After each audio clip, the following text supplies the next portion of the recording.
Hello, everyone, and welcome back to another session of the Trial of Hearts. I am your host and DM, Maris Oram. As usual, we are going to start with a round of player introductions, so starting in the top left corner, Sif, kick us off. Oh my god, that's me. I'm top left. Hi, I'm Sif_VTuber, living suit of armor. I do art, I play games. I'm back as Bird Boy Gwyn, who now has a will to live and a dream to accomplish, and I'm very happy to be back. Thank you for having me. I love you guys. Oh, we love that for Gwyn. We love it so much. We love that character development. Soft bird now. Next, we have Lily.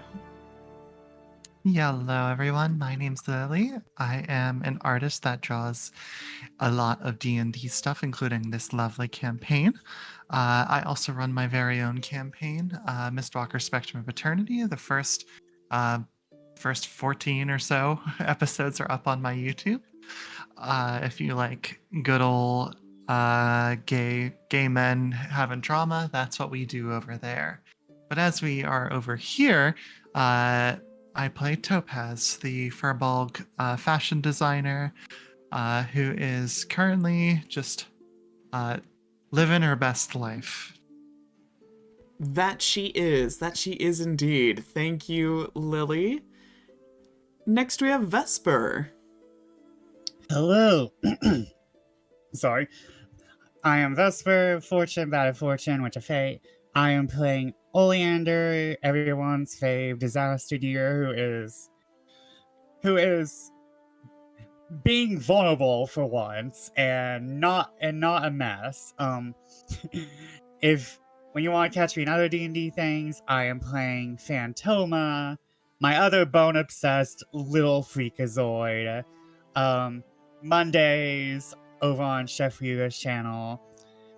And when I'm not doing that, I am the lore consultant over on Comet Tales, where you can see sad gay women. I'm sensing a theme here. Yeah.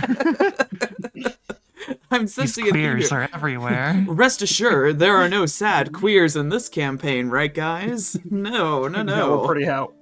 We're gonna commit regicide. Yeah, probably. Probably. And last but never least, we have Arissima. Hello, I'm Arestheharpy the Harpy. I do streaming and stuff and things, and I'm playing a Fae bureaucrat who is about to ruin these people's lives. With love. With love, technically. right? Yeah. Technically. Yeah, absolutely. Hee. Thank you, everyone. Be sure to check out each of my players. They are all remarkably, incredibly talented streamers and creators in their own rights. But yes, we are going to do a quick session recap. I can't believe we're playing so soon already. That's like crazy to me. 2 weeks in a row is such a treat. But yeah, what happened last time? Starting off with Gwyn. He woke up in the middle of the night to find Essie out of bed and awake, writing and staring wistfully out the window, and together they quietly mused about home, family, and the nostalgic feeling of camaraderie that can never be recaptured. Being the first time that anyone has actually seen Essie overnight, it was realized that being a star, he is in fact nocturnal and has difficulty sleeping during the night. And though Gwyn returned to bed after a heartfelt conversation, Essie didn't follow until nearly dawn. However, as the star finally drifted to sleep, Gwyn did notice a soft glow emanating from him. That morning, Oleander awoke to find his brother Plague had managed to sneak in during the night. Together they talked to Beetle about the next steps once they arrive in the capital. The two rogues advised Oleander to tread with caution, that whatever plan he is concocting, he can't let it link back to himself or to the guild. They advised that perhaps in this instance the pen will be mightier than the sword, and hesitantly suggest seeking out Rook, the tabloid writer. Topaz had a lovely morning with Rivalin, Luella's son, enjoying their shared interest in digging and geology. Rivalin revealed a secret hideout of his, a geode cave within the surrounding forest, and together they harvested some precious gems and crystals for some jewelry and projects. Topaz wanted to make a set of matching bracelets for Essie and Gwyn, and Rivalin wanted a special rock for his mother. Meanwhile, Lavinia approached Luella, expressing concerns about both Luella and her children, divulging that they had been asking questions about their father, and she wasn't sure what answers to give. And meanwhile, Gwyn was intercepted by Lapis, who offered her best attempt at an apology for her previous rude behavior towards him. The two came to an understanding, and Lapis gave a cryptic piece of advice that if Gwyn intends to court Topaz, then he needed to be wary of their eldest sister, Diamond. And speaking of reconciliations, Topaz and Oleander resolved their initial differences as well, apologizing for curt words and misunderstood rumors. Now, on good terms, they are all the more resolved to see their respective loved ones protected and their quests completed. Oleander and Gwyn also connected. Speaking of future plans for their beloveds, Oleander expressed fears of Daemus moving on from him once he experiences more of the world, to which Gwyn very bluntly assured him that Daemus is too fond of Oleander to abandon him. And after spending the afternoon crafting the matching bracelet sets for Essie and Gwyn, Topaz presented their gifts to them, and Gwyn was ecstatic by the gesture, whereas Essie was a little more reserved, audibly wondering if this was actually a proposal, which flustered Topaz greatly. And despite his firm resolve to not give away any part of himself until he saw Isolde avenged, Essie glowed softly once again in their presence. Retiring for the evening, Oleander and Daemus quietly spoke of their mutual desires to see the world together, and Oleander felt his previous anxieties regarding Daemus's affections put to rest. And at the conclusion of the day, Luella happens upon a makeshift tea party between her two children and Essie, and the star's soft glow still present. Essie commented on the intelligence, charms, and overall adorableness of her owlets. Rivalin gifted Luella the necklace he and Topaz made together, which she proudly wore immediately. And as children are wont to do, Eswill got jealous, wanting a necklace of her own, not knowing that Rivalin had made one for her as well. As the two owlets bickered, Essie apologized to Luella for using her children against her in the third trial, now recognizing that it was a cruel thing to do. Luella accepted his apology, but offered him a warning that his feelings, his heart, can be used against him, so make sure that when he falls in love that it is worth it, seemingly speaking from experience herself. And that, my friends, is where we pick things up. We are going to start with Topaz. Topaz, I believe that you wanted to seek out Luella this morning. Yes. I was just about to ask, just checking in if it was this morning or the following morning. So This is the start of a new day. Yes. I imagine. Oh, go ahead. Oh, I was just gonna say, if you wanted to seek her out, Luella kind of has her usual morning routine and kind of sticks to herself. However, if you wanted to seek her out, wandering around the house is the house steward Berthold, who would be very familiar with her routine, where you can find her. Berthold is an older human man, kind of unremarkable looking, gray-haired, pristine, black suit, and it looks like he's sort of tending to his own daily routine, currently watering some houseplants. Yeah, I imagine Topaz just kind of has been thinking about a lot of things the past day. But the one thing that's been sort of troubling their mind is the moment where Rivalin just began to sort of have a bit of a fit before taking something from a vial. And so she feels it's likely necessary to try and at least reach out to Luella to see, or to make sure that she was aware. So probably just seeing this man just walks up to them and just says, excuse me. I, Yes, Mick Stoneheart. What can I do for you? pleasure to make your acquaintance. I was wondering if you knew where the lady of the house might be at this time of day. Oh, of course, of course. Usually about now. He sort of looks out the window, judges the sun's proximity, a difficult feat to do in a forest. I believe she'd be in her reading room about now. Very good. Thank you so much. I really appreciate you. A word of advice, young lady, if I may. Hmm? Well, I would never speak ill of my mistress, of course. I am greatly indebted to her and her graciousness and kindness. There seems to be a bit of inflection on the word indebted. But, you seem like a nice person, nice young person. Mind your tongue around Miss Stalwix. Don't let her owe favors. That's how I ended up here. He gives a little laugh and a mischievous twinkle in his eye. Oh, well, I appear to already owe her, quite a few. Oh? Goodness, I didn't Yes. realize she was going to push me for retirement so soon. I don't think it's anything that serious, but I mean, I just asked her a few simple questions, and that's all it took, apparently.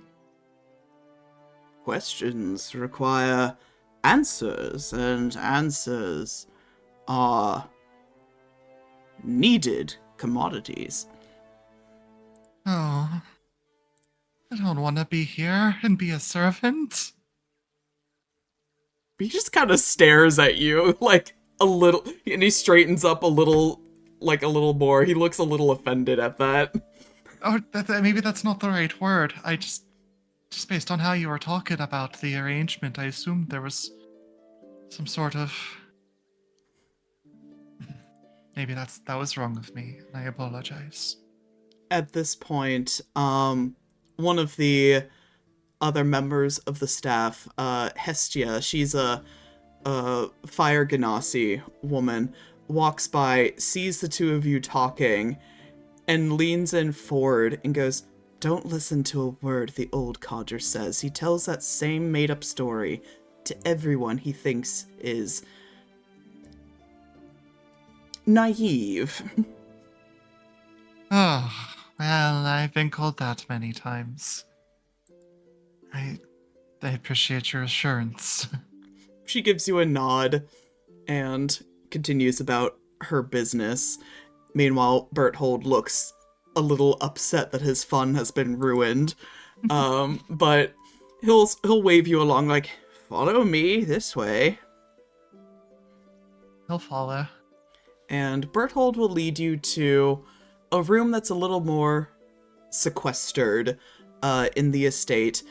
It's not hidden per se, but it's not one of the more accessible, like, sitting rooms, drawing rooms, etc. This is a closed off little space that I imagine Luella likes to enjoy her privacy in.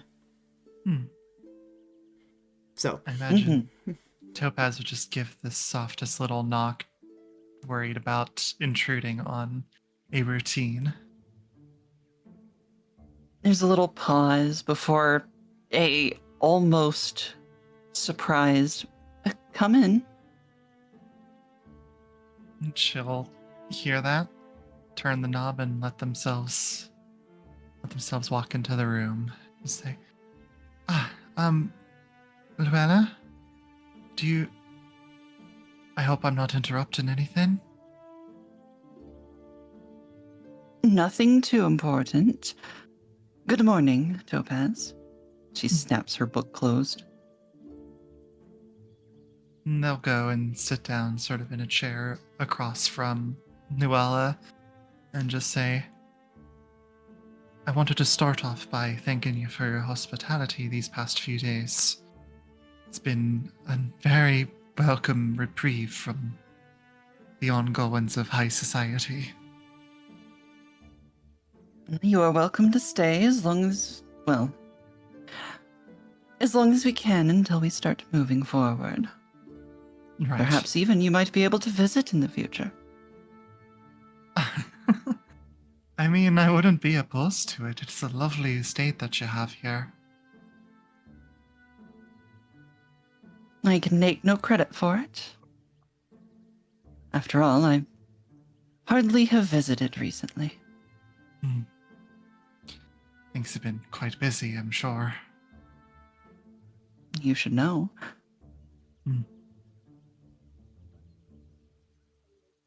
What brings you here today? There were a few things that I particularly wanted to talk about. I suppose, first of all, and Topaz will look down to see if Luella is wearing the same necklace that they crafted yesterday. Oh, she is, prominently. I see you quite enjoy the necklace that Revelin made for you. I rather do. It was very kind of him, and very kind of you to help him, Topaz. Of course. I mean, such a sweet boy. His enthusiasm for things like that was refreshing. It felt like looking at a bit of a younger version of myself in a lot of ways. I spent a lot of my time when I was a young kid just burrowing into the mines and, well, looking at rocks, looking at jewels and everything. He's just a sweet boy. He is. Though I will, forgive me for saying, desperately hope that he does not also grow up to share your penchant for being less than graceful. I'm sure that with good teachings, which you are most certain to provide to the utmost, that he will make a fine man one day. With all the grace that an owlin would dream to exhibit. I do hope so.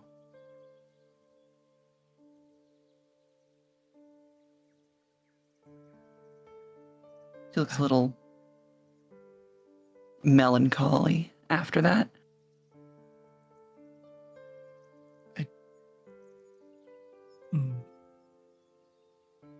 I'm sure that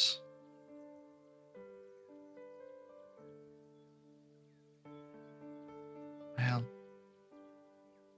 my mind is trying to figure out a way to tiptoe around this, but I've never been very good at that, so when I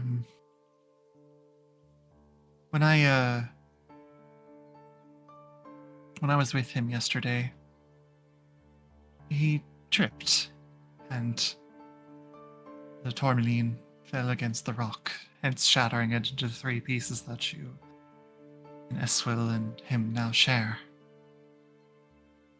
And he panicked a bit, and I wasn't sure what to do. I mean, we had just only started to get to know each other. But his breathing got rapid, and then he took something from a vial. I am sure that you likely know the reason for this, and I do not mean to pry as to what that reason might be, but I figured that a mother should know any updates on their child's health. As you're telling the story, Luella kind of goes from sitting relaxedly to sitting up straight, leaning forward a bit, getting a little poofy. And she relaxes again just a little bit when you mention the vial.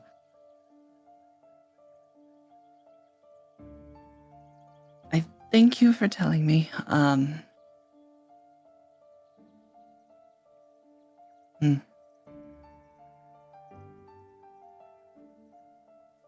I'm glad that he had his medicine with him. Would have been rather terrible if he hadn't. Could I have done something differently?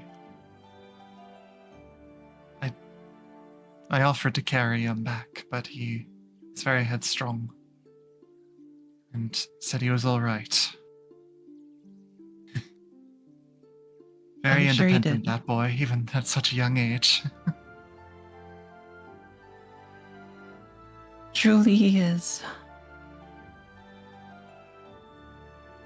Unfortunately, I fear in a certain way he's getting used to dealing with it, but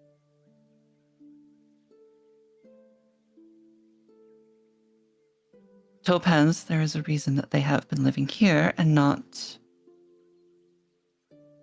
interacting with the people in the public eye.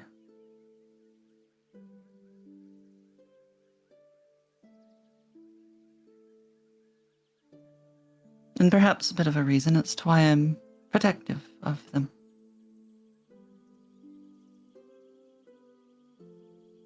Beyond just being their mother, I'm sure. Mm. I would be happy to assist in any way that I can.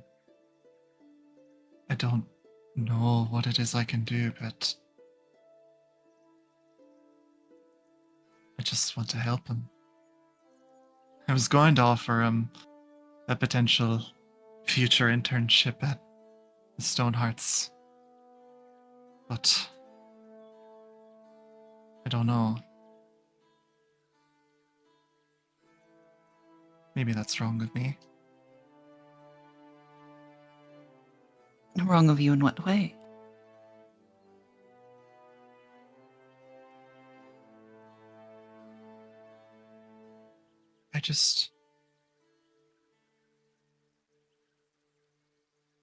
I don't know.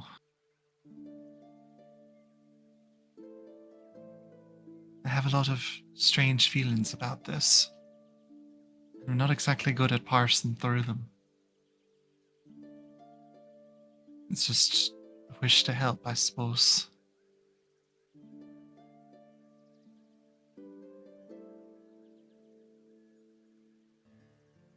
That is very in character for you.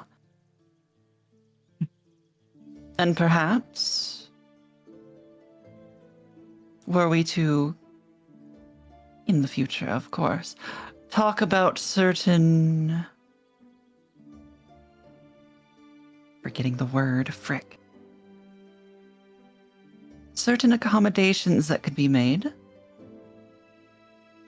I can say for sure, Revelin would be incredibly excited to accept such a internship.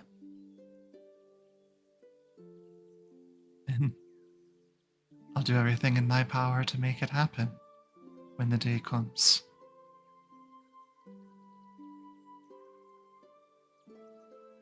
Luella gives a very soft smile to Topaz.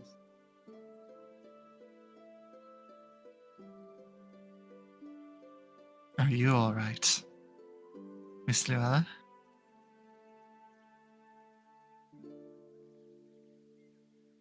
That seems rather a loaded question given the news you just brought to me. I suppose so. With what we're about to be doing, it's bound to be a wild and dangerous time. It is.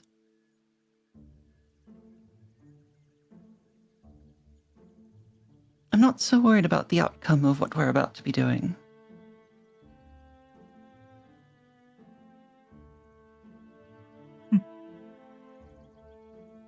In a way, that's assuring. I feel like you'd be the one to plan for any potential outcome.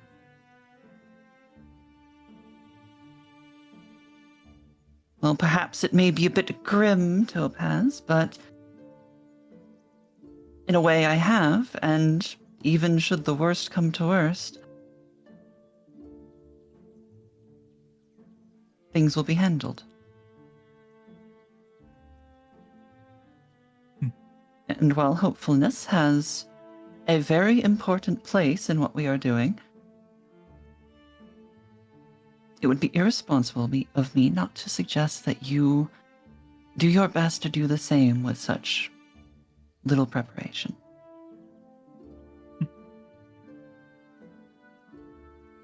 Right.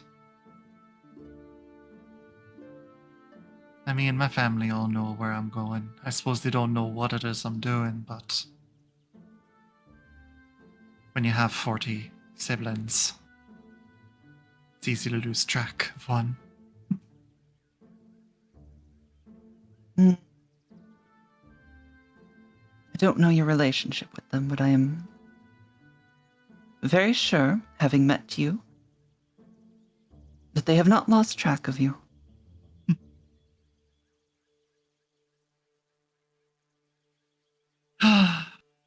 Well, at the very least, you'll be meeting my older sister likely today, so I'm sure she'll make an interesting interesting impression on all of you.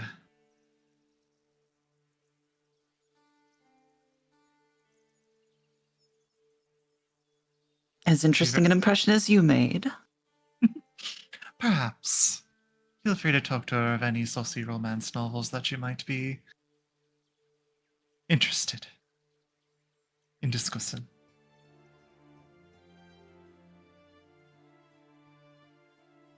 I believe I shall. Perhaps I should also give her some information on a new source of inspiration for a romance novel. Oh, do you have one in mind? Truly, I do. A trio of people from such differing backgrounds as to have most likely never have met, yet through sheer luck became, oh, what is the way to put it, star-crossed lovers. She flushes a little bit at this. It's just like, if you mean to be talking about my current situation, then I'm afraid I've already beaten you to it, that I promised her to repay her with all the saucy tales of the trials. So, but I suppose it's quite obvious. Incredibly so. And you give a first-hand perspective, but I believe I will be able to give a very important perspective of all of the things unconfirmed to have happened. Do you really think we'll stay together then?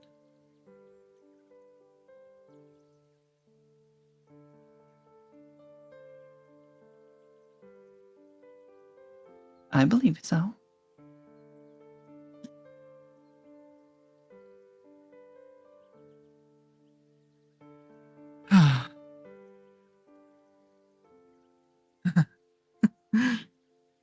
It's important to remember, though, that I am not a knower of all things. Of course. I know, it's just... Sometimes, at least when it comes to those sorts of things, I truly do feel like I'm living in a dream world. And hearing someone as grounded as you say that really does warm my heart. That it may be so.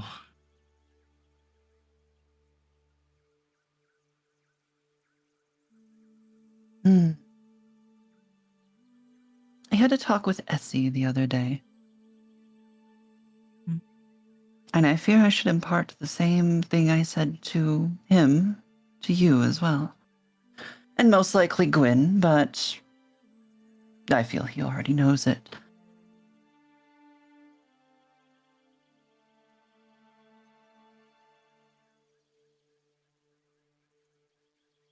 Your relationship is one that is going to be very known amongst the public. And what we are doing, we are on the cusp of being written into history books. But the side is yet undetermined. Your feelings may be used against you.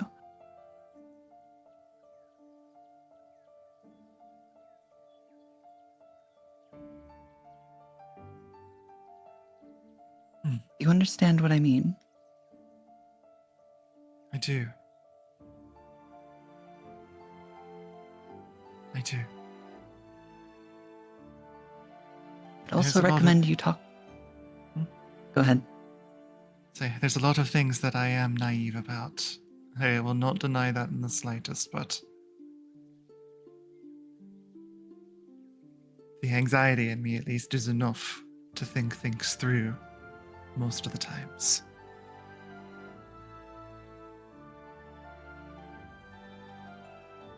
Really? You seem to rather rush headfirst into pretty much everything.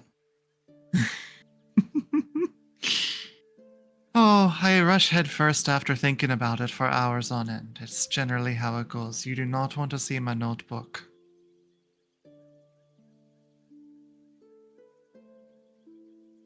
I can't imagine I would see anything in there that I haven't already seen before. I am an open book.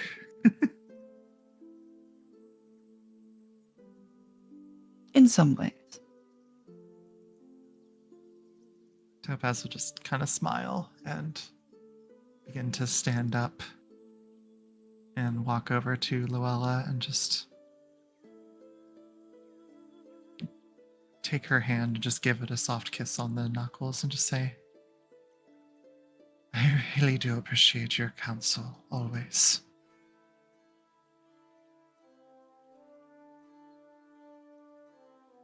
Luella stands up and puts a hand softly on Topaz's head.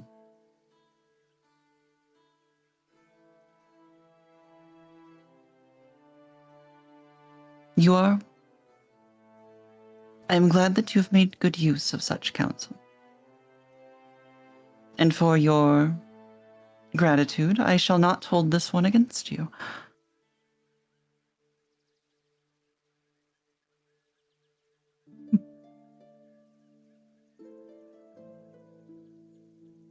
Besides, I think it would be rather cruel to keep counting favors when you've already got so many owed. Topaz is going to kind of move in and just hug her tightly.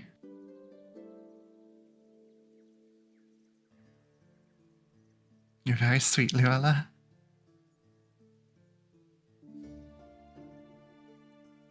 Luella's kind of shocked at the hug, and then properly pats Topaz on the head and back, but in like an awkward way.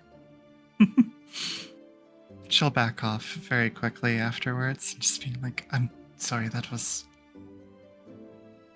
Should have asked permission first, I just...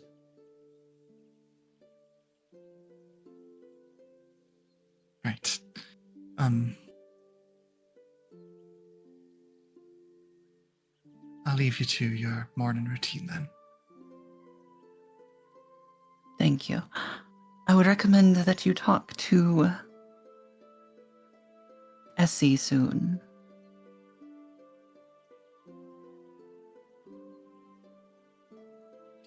Well, there's a decent chance to. Do you think he's scared? Petrified. I thought so too. At least in some ways.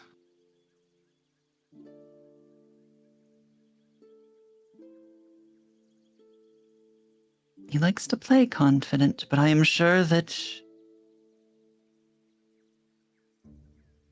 well, at a minimum, I can't imagine that seeing oneself be stabbed through the heart and the situation only escalate from there,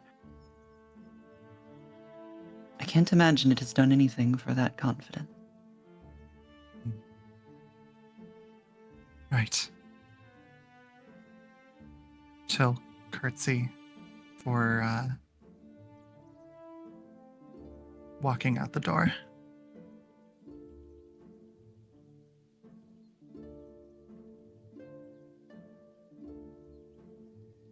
I'm gonna monologue token Luella.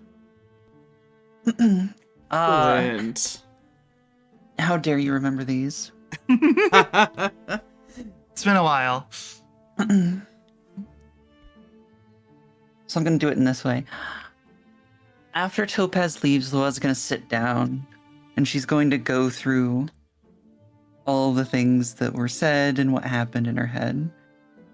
And it's this lingering worry about Valen and also Eswell, but in this case, Valen mostly. As well as this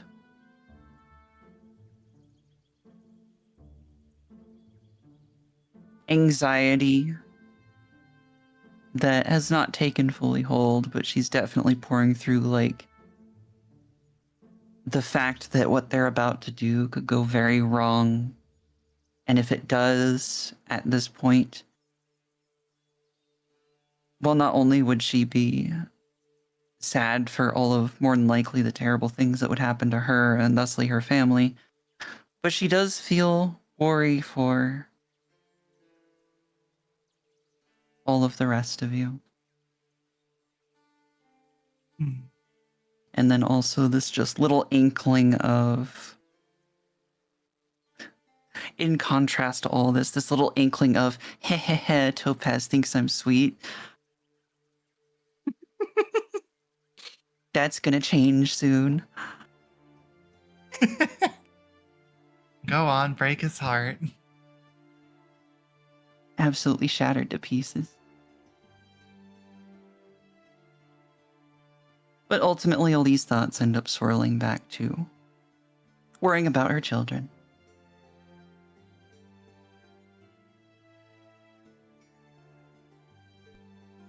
All right. Is that it for that scene?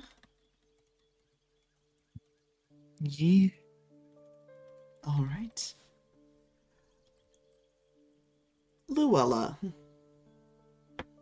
what does a normal day for you from this point on look like? You have a quiet moment to yourself in your reading room. How do you start to go about your morning? I feel as though she would spend her time in her reading room and then she would do a little patrol of the estate, as it were, make sure everything is running smoothly, everyone has what they need, any concerns that need to be brought up to her. Mm-hmm. Yeah, as you're doing your routine patrols, talking to the staff, checking each room, making sure everything is just so, heading outside, observing the grounds, making sure the perimeter is, clear and safe. You see Lavinia is returning from town. She walks onto your estate grounds, with like a shawl thrown over her shoulder. She's got a little basket of goodies from her time shopping in town the previous day.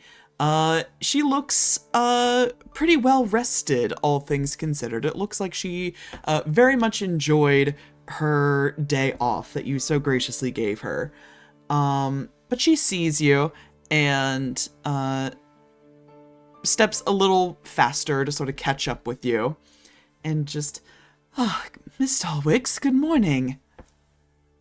Good morning, Lavinia. I see that you had a good time on your day off. I did very much. Thank you. She rummages through her little basket and she pulls out like a hot honey bun and she hands it to you. Can I tempt you in a bit of sugar this morning? Oh, I dare think you could. Shall we go get some tea to go with this? I would like nothing more. But she sort of pauses and looks around in a very unnatural owl way, like her whole head kind of spins around as she observes the surrounding area. Actually, I thought we could have a word before we head inside. Shall we have a walk about the grounds, then? If you please. Luella gestures for Lavinia to set her stuff down if she needs and lead the way. Yeah, the two of you sort of walk side by side for a moment. And as you sort of round the first corner of your manor, she says in a not quite a hushed tone, like it's a secret, but she says, very quietly, I visited my quilting circle. I found it moderately productive. I don't know if anything would be of particular use to you, what I've learned, but I thought I would pass it on nonetheless. And what have you heard? Yes, apparently, the royal carriage was seen, moving swiftly through Cloverhaven. They didn't even stop. They must have driven through the night. Their driver was going carelessly fast. He practically ran over Mrs. Higginbottom as she was crossing the street. I can only assume that, whatever their reasons, the princelings were in a rush to get back to the capital, and therefore had no time to stop and mingle with the people. Royalty must be ever so busy. Indeed. I think a lot of hopes were frankly dashed. I think people were excited at the possibility of seeing the royal children, but alas, not even so much as a glimpse in their carriage windows. But so it goes. Mrs. Higginbottom certainly has a few things to say on the matter, but she's otherwise fine.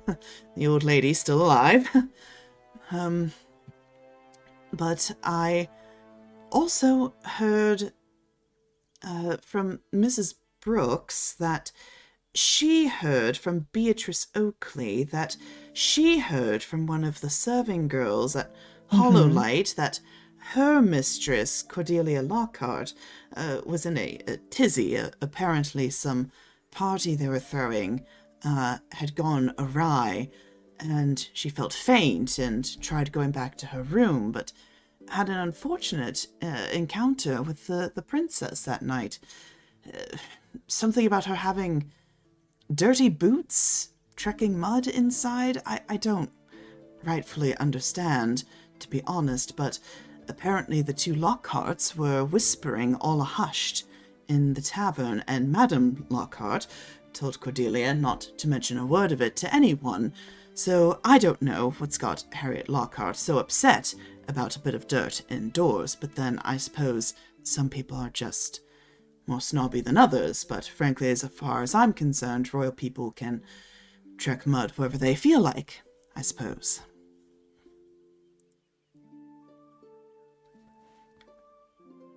I would suppose so. I hear it was a very productive quilting session. I am glad that you think so. If you glean any importance from this, then I'm glad to be of service. Oh, on that note, and she rummages through her little basket again and she pulls out a white handkerchief, the borders of which seem to have been hand embroidered with holly leaves and berries. And she hands it to you and says, productive in other ways as well. Oh my, for not having a day off in so long, you seem to have kept your skill quite well. Well, it's difficult to keep your hands still after so many years, but I wanted to show my appreciation for you in some way. Oh? I hardly think I am worth your appreciation. After all, I seem to run you rather ragged most days. Ah. Well, as much of a handful as the children are, I don't think I would trade it for anything.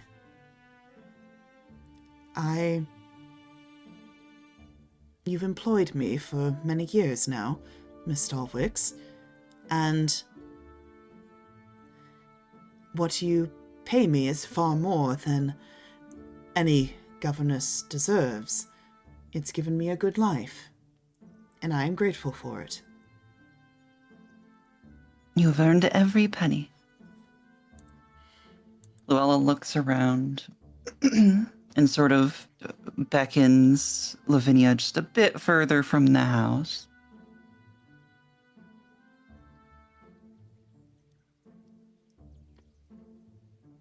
Something else on your mind, Miss Stalwix? Related. And of absolute importance.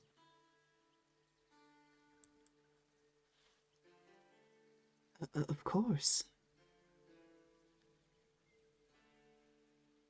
Luella's thinking, actually taking pause for a moment to consider.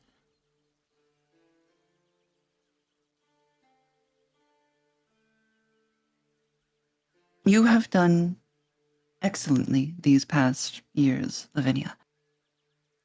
Have taken care of what is most precious to me in a way that I cannot overstate how well you have done. You flatter me, Miss Stalwix.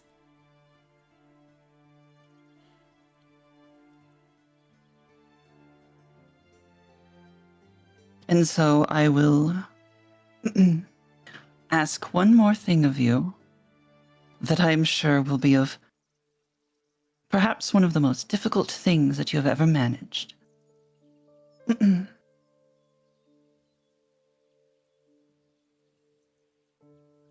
I request that you stay a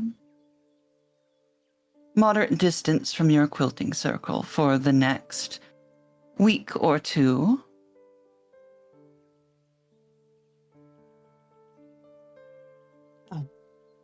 Of course, that's no hardship from me. May I inquire as to why, though?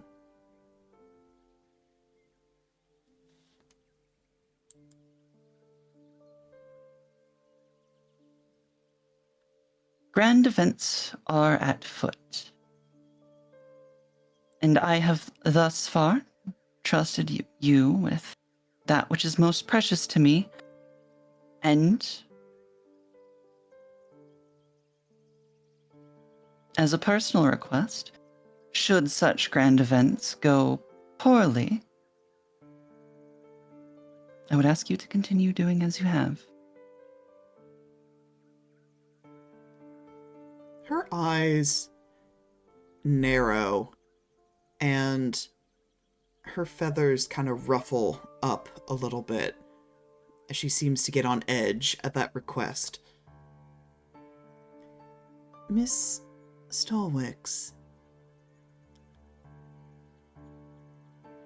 you know that I would do anything for you and for the children. But I don't much care for this request. This makes it sound like a goodbye. It is not.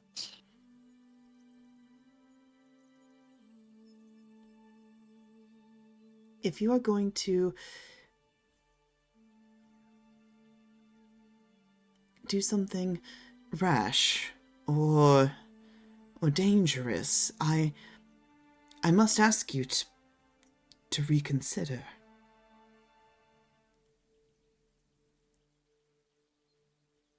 Were it that I could, Lavinia.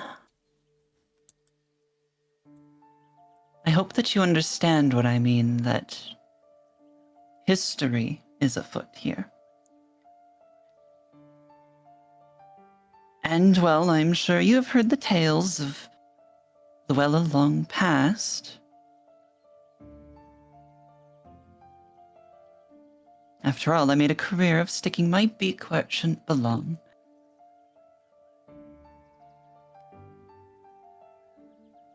I suppose that history is about to repeat itself. And I know that we have an established agreement that I do not understand the full nature of your work. It's best that way, so I cannot accidentally divulge anything untoward to the children, put them at risk, but Miss Stalwix, do be careful. I will be as careful as I can be. After all, should this all go well, which I believe it shall, I think I shall be returning for a while. Oh, that is very good news, Miss Stalwix. Very good news indeed.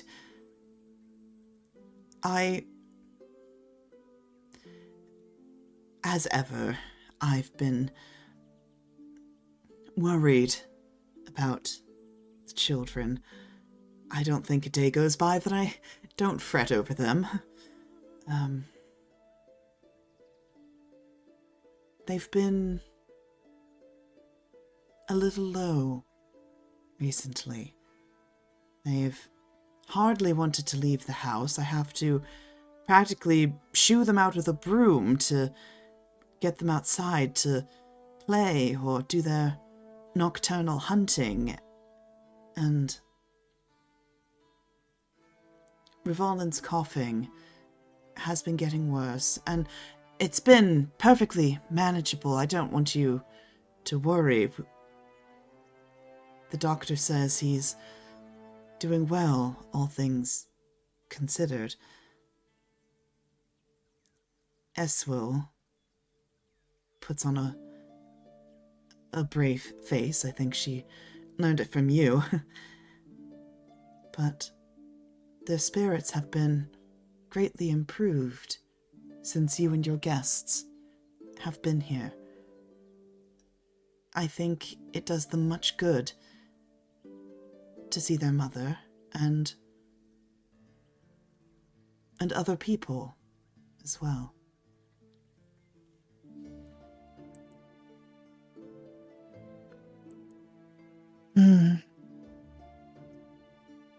I suppose they have been sequestered too long.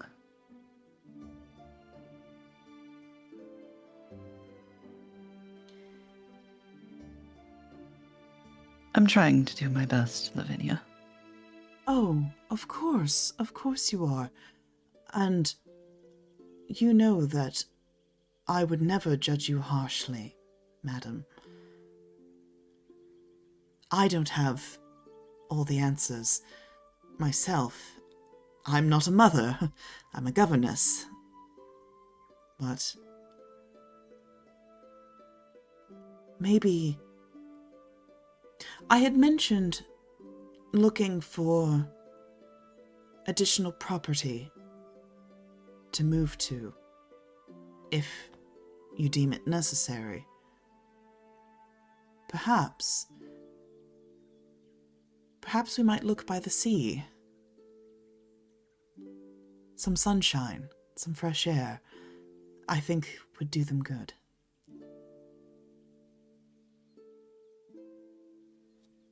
As always, Lavinia, you have excellent ideas. I think that would be good. She gives a polite smile and a nod of her head. And she motions to the handkerchief that she gifted you. I know it's rather old-fashioned, but I'm still quite fond of flower language. The holly, you see, has two meanings. Firstly, defense. It's a prickly thing, and it hurts to pull the leaves. Makes me think of you.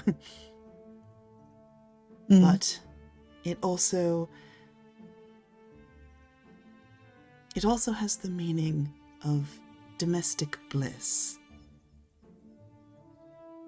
And that is what I hope for you and the children.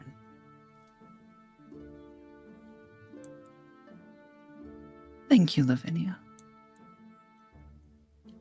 Although I rather think it kind of funny that you also handed me a handkerchief with a flower known to make one ill to their stomach. Yes. Well, let it never be said I don't have a sense of humor.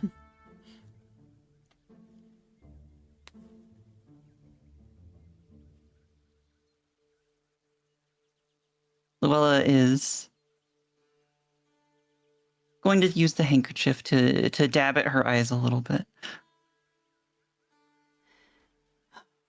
Oh, Miss Stalwix, let's retire inside. I'll ring for Berthold to bring us some tea. Thank you, Lavinia. And I mean that in every way. Thank you. You're quite welcome, Miss Stalwix. And she'll, usher you inside for some tea and honey buns. Some tea, honey buns, and I would assume more mundane hot goss. Oh, of course. I mean, we've got to know who in the village is having babies, who's getting married, who's been seen doing what. She's got the hot goss from the quilting circle. And Lavinia is not the type of person to be able to hold any of it in. No, she tells you everything. And as you two are having your little gossip session, you hear noises of childlike excitement outside. And looking out the window as you're having your tea, you can see Rivalin and Eswill and Essie, the three of them sort of running across the clover fields together. All three of them looking a little dirty and grungy. Presumably Rivalin has brought the two of them out digging. But each one of the kids are holding one of Essie's hands. And you remember what Lavinia had just said about them being a little low in spirits, low in energy, not wanting to go outside. And it's kind of a wonder that, it's kind of hard to believe that that's true based off of what you're seeing now. Essie's got that same faint glow to him that you had seen the prior night. And the kids look energetic. They're running, they're laughing. There's no sign of shortness of breath or anything. They look remarkably well, and it fills your heart to to see them. So, and the three of them make their way inside, and you can hear them tromping through the halls, and you can hear Essie say to Rivalin something about his cave. You're very wise not to tell many people about your cave, Rivalin. I think special places like this are best kept secret. Adults are like pirates, you know. They'll plunder your lovely treasures until the earth has nothing more to give. So guard it well. I'll trust you with that. And Lavinia hears them approaching, and she excuses herself, and she stands up. And as they enter your drawing room where you're having tea, you can see just how how dirty they are. They're tracking in little footprints of mud, and, you know, Rivalin's got a satchel full of rocks, newly claimed rocks. And Lavinia just sighs, like, oh, children, you know, we just got this place straightened up and in order. Just because I took a day off doesn't mean you can suddenly start behaving like ruffians. Now, Essie, perhaps I could help you pack your things while Miss Stalwix tends to her children. And Essie looks at her a little indignantly at first, but at the wink wink nudge nudge of let Miss Stalwix tend to her children, he's like, okay, I can take a hint. I'm supposed to clear the room. And he leaves with Lavinia, leaving you alone with your children. The both of them, never minding, even though they just got scolded, never minding their dirty shoes, they waltz right up to you. Rivalin starts digging through his satchel and starts lining up his new rocks on the edge of the table for you to see. As Rivalin is doing that, like basically the moment that they come up to her, she is lifting them up and setting them both in her lap. Es will make herself perfectly cozy and notice the half-eaten honey buns on the table, and will just reach out, grab one, and start eating it.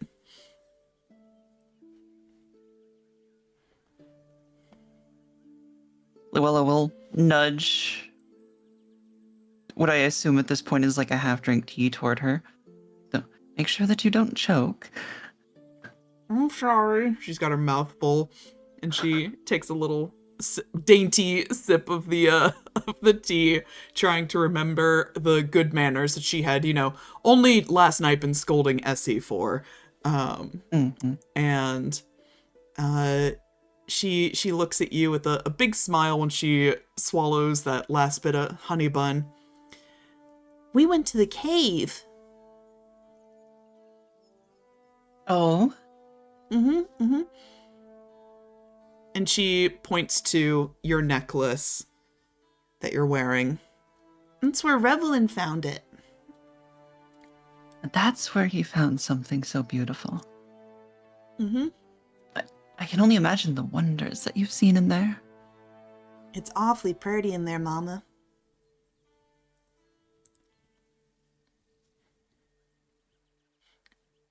Rivalin... Bright colors. Oh, go ahead. Oh. No, you go ahead. I was gonna say, Rivalin, after he lines up his new rocks for you, there's about 7 of them, and he's kind of arranged them from biggest to smallest at the edge of the table. And he looks at you expectantly and goes, which one do you like best, Mama? You've picked out so many good ones this time. It's hard to choose. I think she's poking through them. I imagine that after the talk with Topaz at this point, instead of largely more mundane looking rocks, I expect it's more of a mix and match at this point. It is a mixed bag, so to speak. There's some, ones that you would expect of his interests, some very smooth slate-like rocks, a particularly shiny pebble, but ever since his digging excursion with Topaz, you see some sheer crystalline gemstones. You see, some light pink ones, some dark green, it's a toss-up, a little bit of everything. I think Luella is going to make a big show of pondering over it, and then she's going to pick one that is just a regular rock, but it has little inclusions of gemstones in it. If I remember right, these look rather beautiful when you hold them up to a light in the evening. Rivalin nods and chirps happily and goes, "That's the best one." It is, isn't it? She's going to ruffle Rivalin. Eswill, did you make sure that you took care of your younger brother? I made sure that he didn't trip again, because last time he cried like a baby. I didn't cry like a baby. I just cried. No, Eswill, you can't bully him for such things. After all, I remember at that age you also cried a fair amount. She puffs out her little cheeks and crosses her arms, but she can't exactly argue that fact.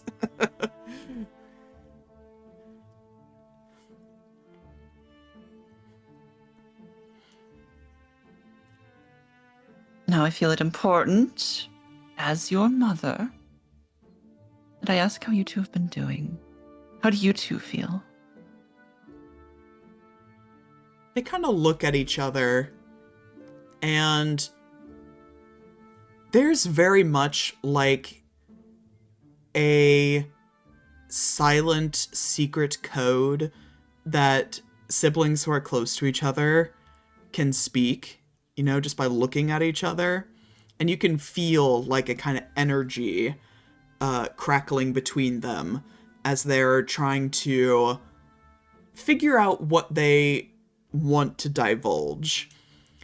And Rivalin goes back to his rocks. It looks like he's kind of chosen to avoid the subject. But Eswill takes another sip of her tea and puts the teacup down and settles in your lap again. I've been feeling kind of tired, Mama. I'm okay, though. Just, I sleep more. Well, sleep is important for your health. I'm sure it's probably just the seasons.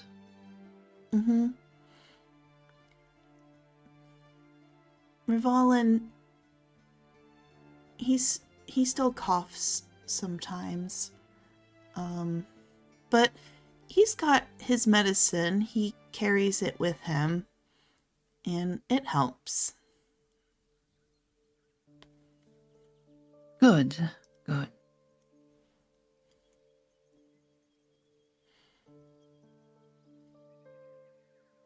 No. She kind of squeezes them both.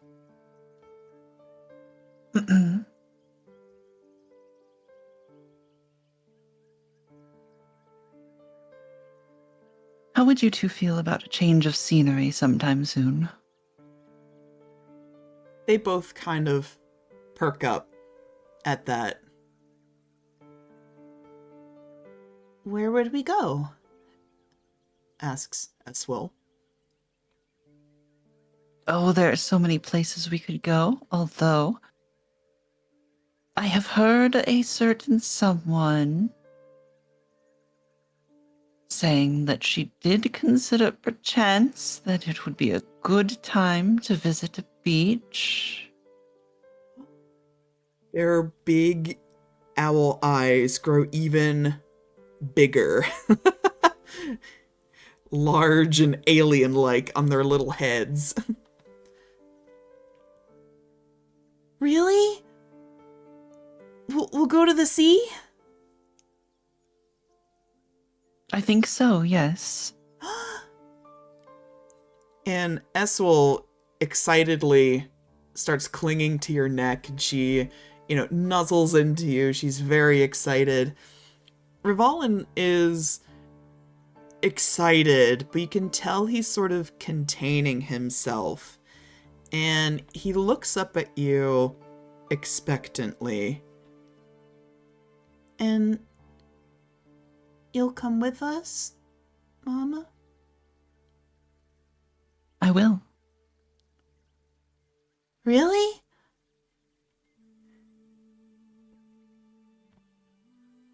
Now, I can't make any promises, and you two would have to be very, very good. And be very kind to Lavinia. And I know I have said this before, but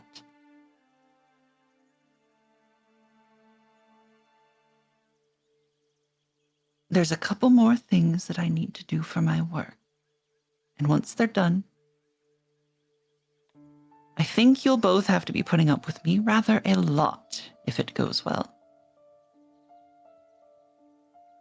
Revelin's smile doesn't change, but you can see him deflate a little bit.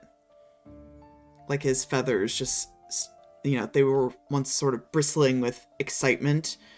They sort of droop back down. Oh.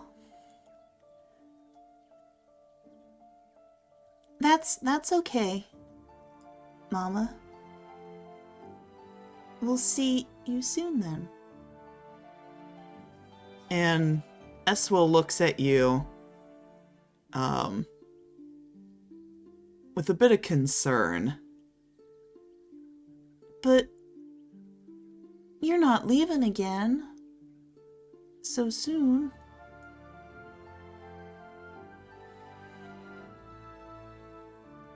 One last time, my darlings. I am leaving one last time, but I will be back. And once I am, as I said, you'll be seeing a lot more of me. She picks up Rivalin, but still, holds Eswell close, but Eswell stares levelly at... go ahead. Finish your thought. But stares levelly at Rivalin and then Eswell, and I will be back, and this time for a long time. I swear it to you both. Eswell looks to her brother and says, "Give me your bag." And he actually does without a fight. You would think he'd be very protective of his treasures in his bag. But he gives her this knowing look and hands her the bag. And she rummages through it. And she procures a piece of paper and a green crayon. The green seems to match the color of your own fountain pen quite closely. And she starts writing on the tea table and scooches, the dishes out of the way. And she starts writing on the paper. And you can see, looking over her shoulder, she is effectively writing out a Fae contract. Saying that, I, Mama, promise to come back after this one last errand and spend time with Eswell and Rivalin at the beach. She ponders for a second. For a long time. And then hands it off to you.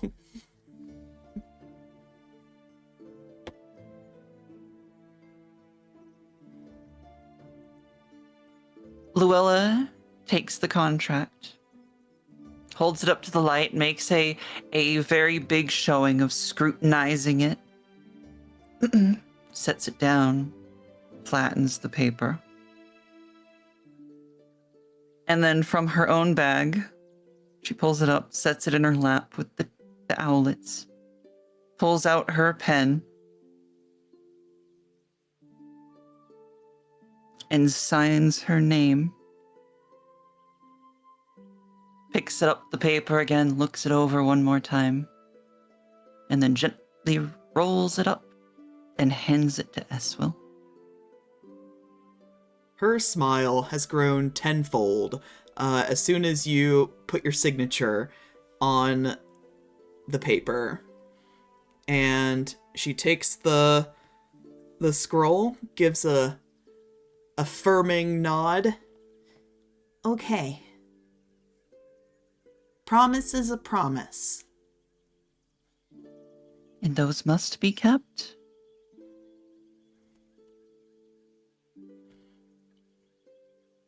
Rivalin looks up at you and says, Could Miss Topaz and Aunt Essie come to the sea too?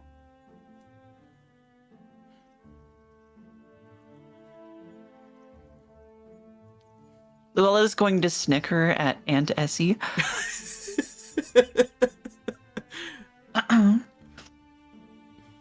Yes. Yes, in fact, I will make sure that they are visiting. He smiles very big at that, and he'll grab himself a little honey bun off the table and start happily eating. You may have to deal with a little bit of a visit from grumpy Uncle Gwyn every now and then, though. That's okay. He's fine too.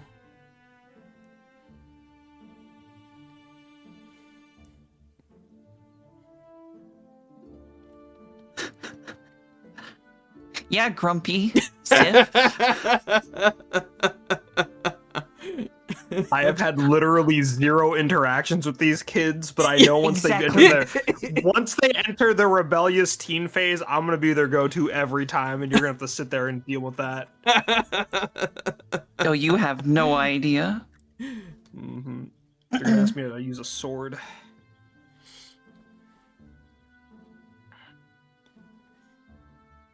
But yeah, anything else you would like to say to your children before you carry on with your day? Luella is going to spend every moment that she can before Lavinia eventually, of course, comes to steal them away to make sure they're clean and everything. Yeah, you get. But you she's get, gonna dote on them all morning. Yeah, you get some precious morning tea time hours with them.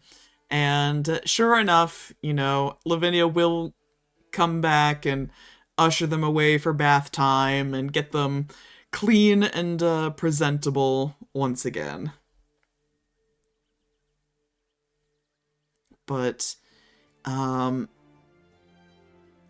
you all ready to leave White Blossom Grove, Beetle will help you, Nash will also help you get everything loaded onto the carriage. Horses are ready to go, and Lavinia and the children are at the front door ready to see you off as you head out to the capital.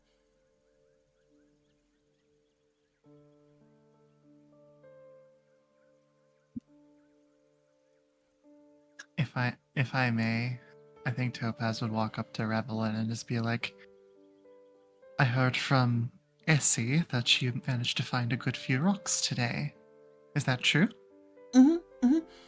And he fishes around in his bag and holds out a little feathered hand covering the rock, waiting for you to hold your hand out. He does so.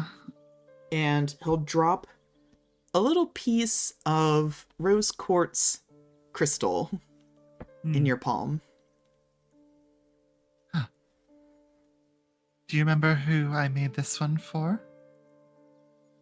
He, with all of the lack of subtlety of a 6-year-old, He looks over at Essie and points at him. Very good. You're very smart. Essie looks at catches this, looks at you like, what? Topaz holding up the rose quartz. He Essie- remembers that this one was for you. Essie blushes and turns away. Doesn't say anything.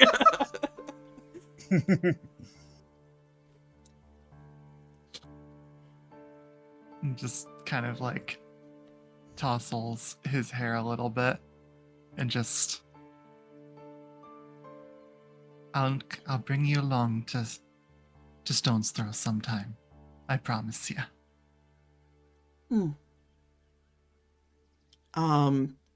Revolin is actually going to walk up to you, Gwyn, and he's gonna Yes. rummage around in his bag. He doesn't say anything to you. This is all wordless. And of similar motion, holds out his hand, waiting for you to show him your palm so he can drop a rock in it. Gwyn will kneel, extend palm, accept rock. What rock has this child given me? He gives you a piece of tiger's eye. Lovely. I will send a gift back from the capital once our adventures are over. Do you like swords? He I kind think of it's a bit tilts. too early for a sword. He tilts his head in that unnatural owl way and just goes, I don't think it'd be very good for digging. I do know some people fight with pickaxes. Perhaps I could find something for that. But Oh, thank Gwyn, you. you should have known that swords weren't for digging. Giant sigh of relief. Pickaxe is much more useful. I've also seen warriors fight with just shovels. So, regardless, Revolin, we will find you something nice.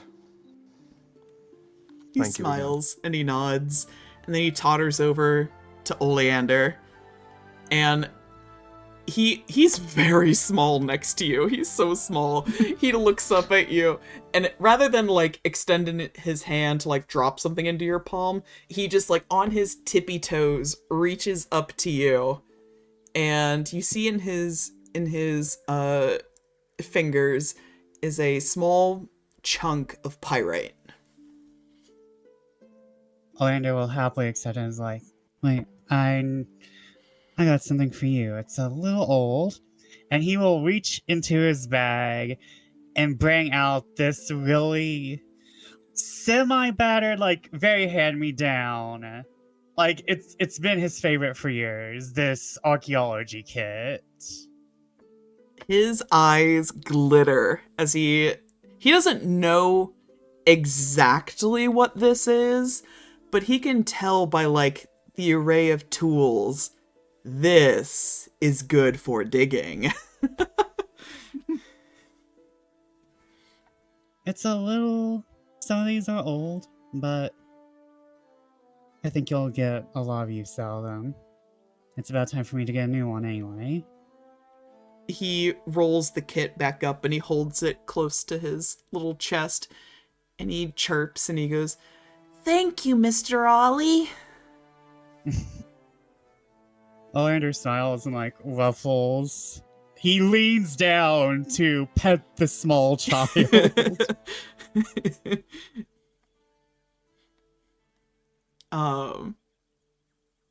But yeah, Luella, your two kids quickly totter up to you, clinging to your legs, and Revolin gets a little misty-eyed, as he often does at farewells. Eswill is stubbornly not letting herself cry, because big girls don't cry.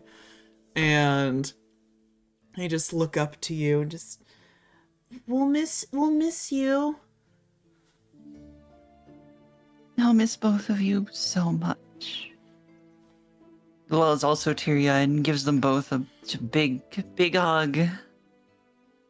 They give you a big big squunch of a squeeze. And little kisses on the cheek. Peck, peck, peck, peck, peck. Mm-hmm. And they'll watch you go. Lavinia will hold their hands and wave farewell. And it's a sight that you've seen many times, Luella, your family shrinking in the distance as you ride off to the capital. But it hurts all the more this time. It never gets any easier. So with that, you all are well on your way. You'll reach the capital probably by mid to late afternoon, just before sundown. But I believe, Oleander, you wish to speak to the party. Yep, oh man. Once again, I did not write any of this down, so from the hip. We're doing this live, baby. So, like, after, like, a good bit, after they're on the road and, like, they've already passed through Cloverhaven, and Oleander's not really taking too many chances. I'd like to gather everyone up again. I know I only went over everything 2 days ago, but I like to think I've come up with something of a plan.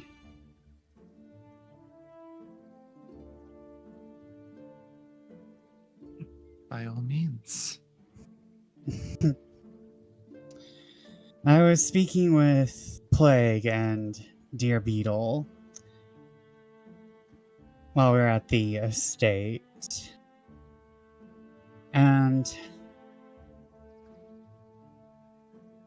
I think I've been going at this a little bit wrong in thinking now that we're going to the capital, we should try to work from the inside out. However, we've done this well by working from the outside to inside. Well, why not continue that? And Oleander kind of like gives this big grin. And I was also told what we're doing is extremely stupid. And I can't help but agree a little. But what is history if not stupid ideas done smartly? And so, we just had to make sure nothing comes back to us. And considering how many of us have family we have to worry about, we better make goddamn sure that doesn't happen. So, why not use the capital of rumors and rumors themselves to destabilize the kingdom from the outside in?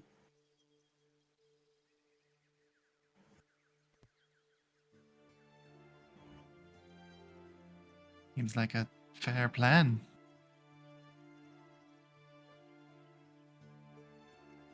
I have to say I agree. Essie chimes in. After all, people love to talk.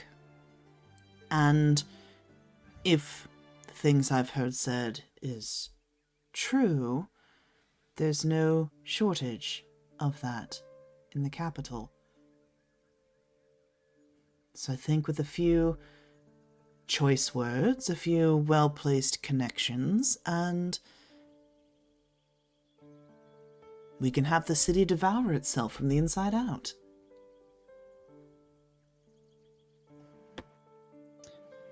Besides rumors, there's a few small things we can probably do. Some small, fun little things. And Oleander kind of looks to Essie. How good are your illusions, Essie? Now that you're out of Hollowvale. I think...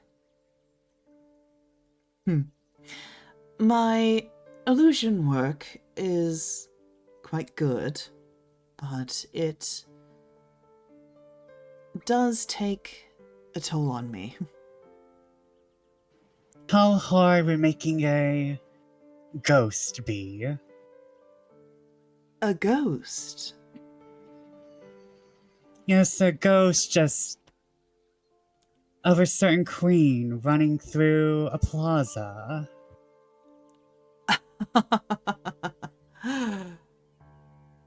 You're suggesting that I start having my sister haunting the city? Your sister, Queen Popea, whoever you think would do the most work. Of course, if you find that offensive, and honestly, it might be. It's not something we have to do, especially if it leaves you too tired to move. Well,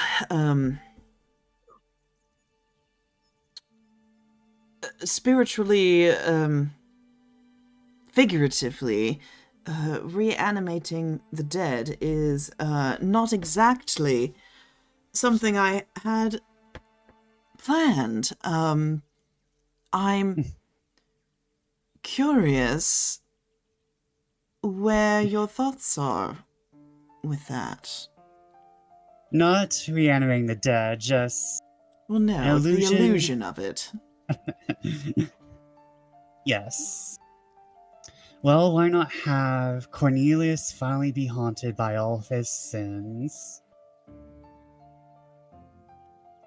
Eventually, someone's going to talk about ghosts haunting the city.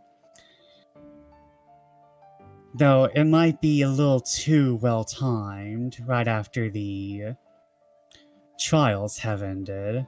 It was more of an idea.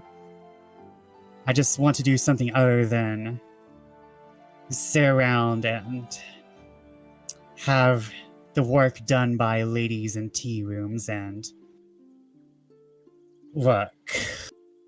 Lapis Well- kind of chimes in at this point, like, don't underestimate ladies in tea rooms. Word gets around real fast. She's absolutely right. And besides, I'm sure it'd take a little bit of convincing, but you do realize we are going to one of the largest printing presses in the entirety of the capital. If we need to spread rumors on a larger scale, we're in a good place to do it. We'll have to convince Diamond, though. We'll have to convince Diamond, though. I can imagine a way that we could do so. Oh, you think you know how to convince her? Oh, what would it take for someone who is a writer to be convinced to do something for the opportunity to tell what might be the most dramatic story in hundreds of years? You With two are some, going to get along well, I'm sure. with some aesthetic flair, of course. Naturally, you can't just... Non-fiction books are rarely entirely non-fiction.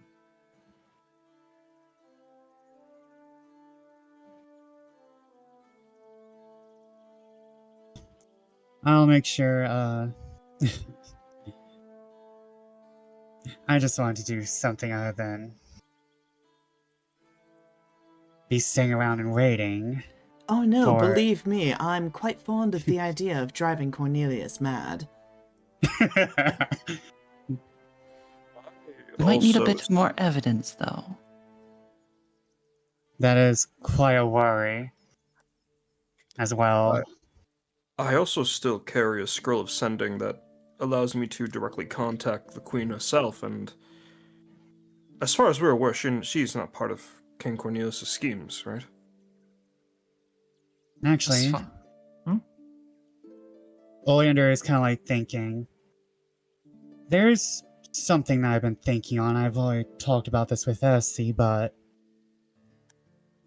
even before SC fell, I was shall we say, destined to find that dagger. Considering that we don't know when Cassini and Cornelius began working together, but it's unlikely that even Cassini could have predicted Essie's fall, as no one has really done a good job of predicting starfalls in a long while. And Oleander kind of like looks to his bag. I'm presuming that whoever gave me the hint to go find this thing might be more on our side than the king's.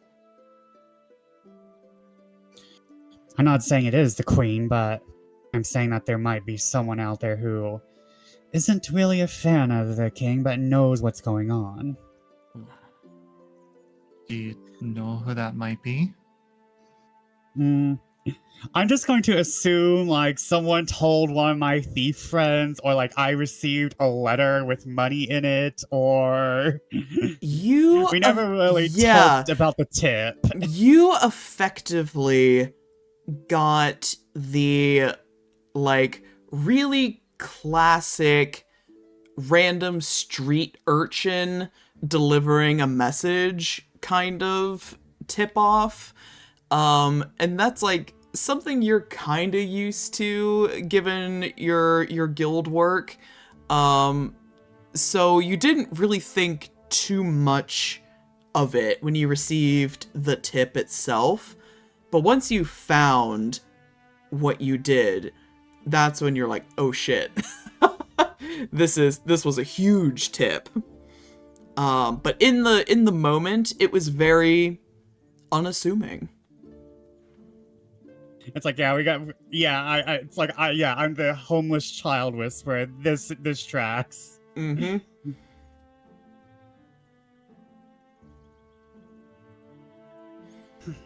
I mean, I don't know exactly what's going to be happening next, but there's no reason that we have to tell the truth in what we spread. I was reading a book a few months ago in which, well, all manner of lies were spread about any sort of people, but the society all believed them, and I think we have learned that at least a little bit through our time in the trials. So, anything that stretches the truth in a way that makes logical sense, well, it's just as good as being true in many cases. Falsified records, anyone? Do you have any falsified records? Or the ability to do so? I will say yes to the second question, and to the first question, I will abstain from answering thus far. Oleander just opens up another side pocket and is just like, hello, what kind of falsified documents you need? I mean, Well, yours are all well and good. I can place mine in a place that would give them quite the weight should they be happened upon. and After all, it is half the reason that I am in the capital in the first place.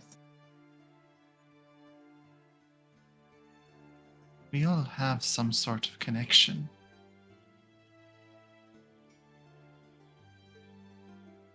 Is there... I suppose I'll leave it a bit open-ended to each of you on what you're willing to use.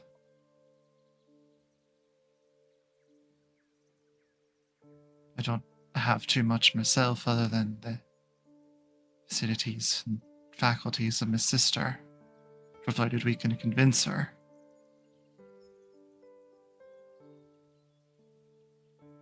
Well, I suppose if we wanted to distribute papers, the grey could be good for that. Throw them out up in the sky, let them rain down, so that way nobody knows who it was. Oh no, they'd be falling from the airship, wouldn't they? Above That'd the be rather- clouds. It'd be rather obvious, though, that something has occurred. Mm. Fair. Just an I idea to will- throw out. I will talk with the guild members. I have a lot of talking to do anyway with our second headquarters being here. I will not be returning to my academics anytime soon. Oleander kind of gives this soft smile. I don't know if you should say that, per se. Is there... I rather think your connections in academia could prove quite useful to give credibility to certain rumors we might be doling out. Is there no one that you trust, specifically, that could help us? There's Mesethine, Gads, Parthenia. There's a few academics who I will not say are on the outs, but they have shown agreeability with my more outstanding theses and research. I think Mesethine in particular might be interested in being in yet another historical event, seeing that she was once considered to be a part of the Celestial Court. A useful connection indeed.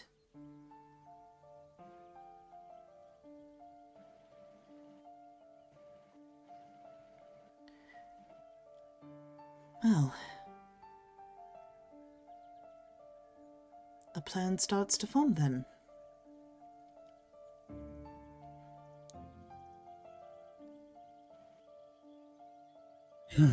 Yes.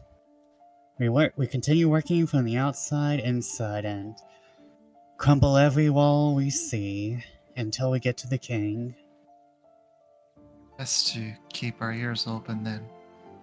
I'm sure there's going to be lots being talked about. The first place I'm going after I go shopping is over to Rux. The king of tabloids himself. A tabloid writer? He's a living pile of grease, but yeah, he's a tabloid writer. Well, if ill-gotten rumors are going to be our game, then... well, it will hardly take convincing for him to publish them. I hope so. I think he still owes my father and me some things.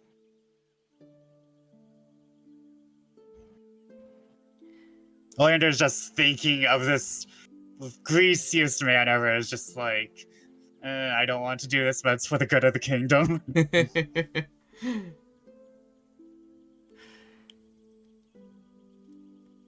Well, the true work will likely start tomorrow, so you can keep thinking on it. I believe tomorrow I shall also head to the palace directly myself. I do hold office there. Perhaps I may be able to find something of note. And I'd like to... The royal guards are not my men, but they have addressed me as such and respected my authority. I would like to at least get a read on them. See where they stand. I think that's a good idea. Guards and soldiers certainly have their own brand of gossip. Do see if you can somehow speak to the queen. We can certainly try.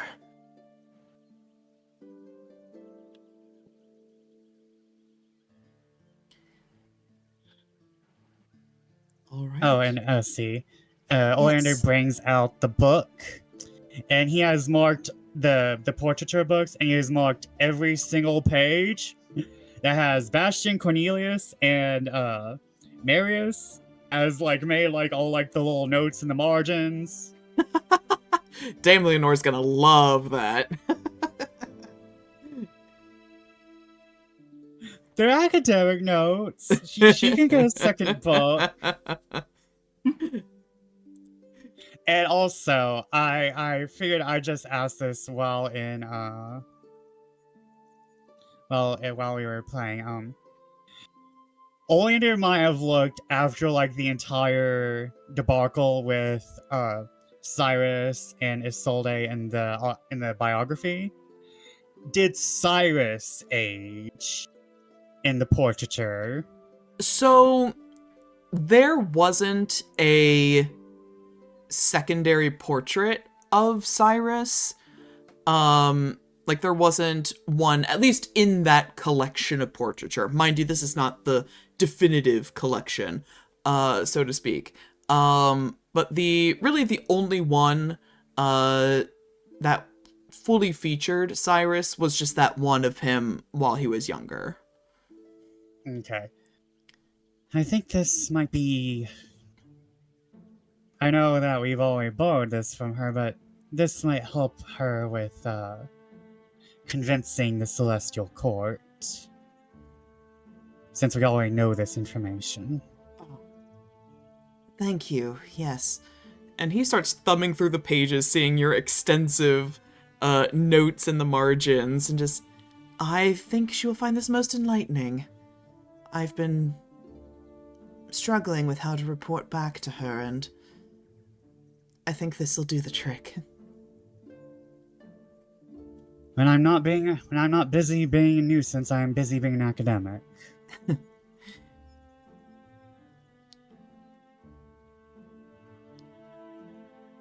Alright, meeting's adjourned. I shall make lunch, and Oleander heads over to like the little, not the cafeteria area, but like the little foods area, and like Oleander, begins it's making 5 snackies. o'clock in the evening. I'm making you know what? We can wait till we Waffles? get to Diamond's house. Well, now that you said it, we're waiting till we get to your sister's house. I mean, tea cakes would be lovely if you've got the stuff for them. Afternoon tea and all.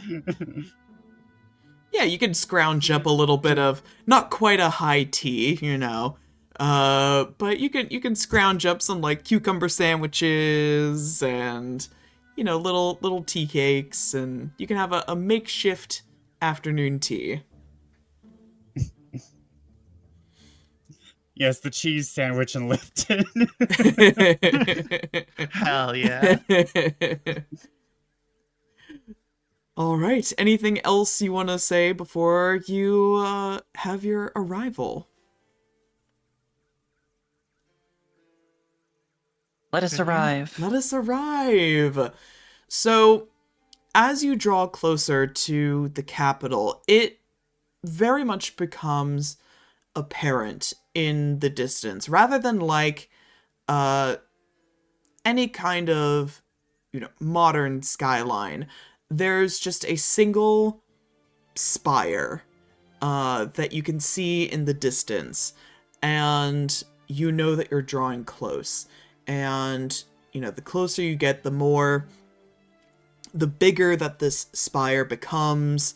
The perimeter walls surrounding the city come into view, and the city is this big sprawling scape of white brick and stone and neatly manicured courtyards.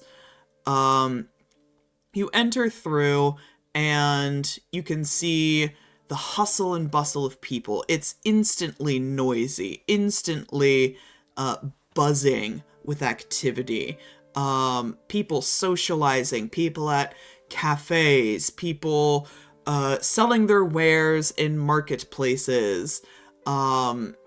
And it just goes on and on in this great big spiral. The city is shaped like a spiral, and the higher you go, the wealthier the districts are. Pretty much think like Minas Tirith in Return of the literally King. just pulling up a gif of that. But instead of like building it into a mountain, it's a standalone structure. They just keep building up and out. And at the center is the castle, and that is the spire at the top, reaching towards the heavens like a lightning rod. And at first glance, just looking up at this gargantuan structure, its sheer size just serves to make you feel very small. But as you make your way up through the first several rounds of spirals, you're about in one of the mid-tier districts right now. We arrive at the Blushing Peony, which is Diamond's publishing company.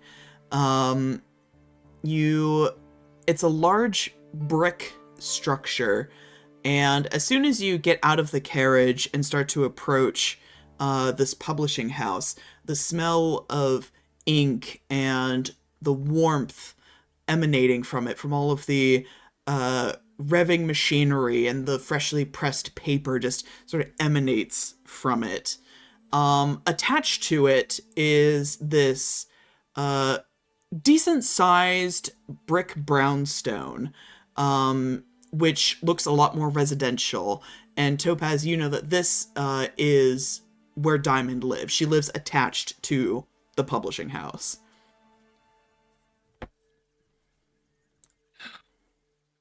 Well, I suppose we're here.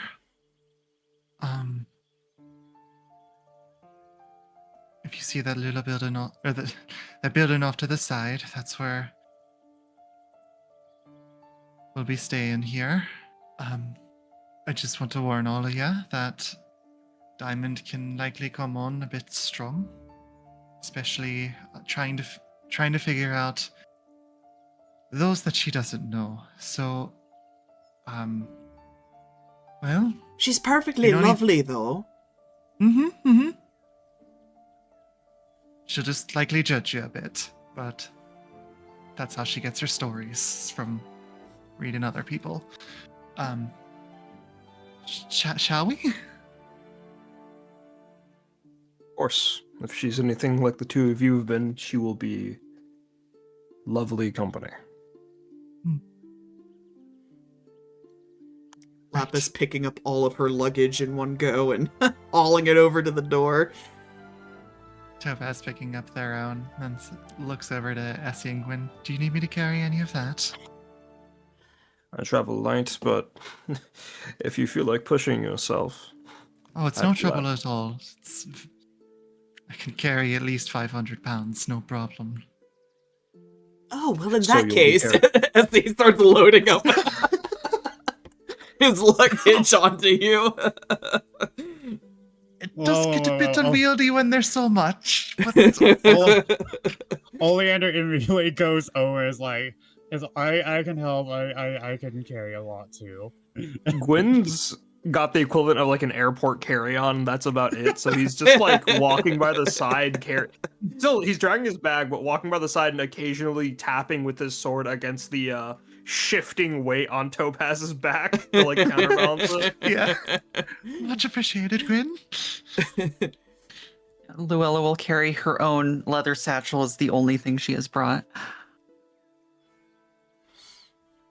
All right. You approach the door. There is a large, like a rope that you would pull to like ring the doorbell, which I presume Topaz, you would be the one to do so. Probably with her foot. That's true. You're carrying all this stuff. I'm so sorry. Right there. Lapis is right there. She's also carrying. She's also carrying her stuff. Yeah. Yeah, but she's not carrying her stuff and another person's stuff, right? That's must imply true. One hand being free. That's true. That's true. Oleander's carrying some SC stuff. But yeah, the doorbell rung, and you hear some quick little tip steps inside.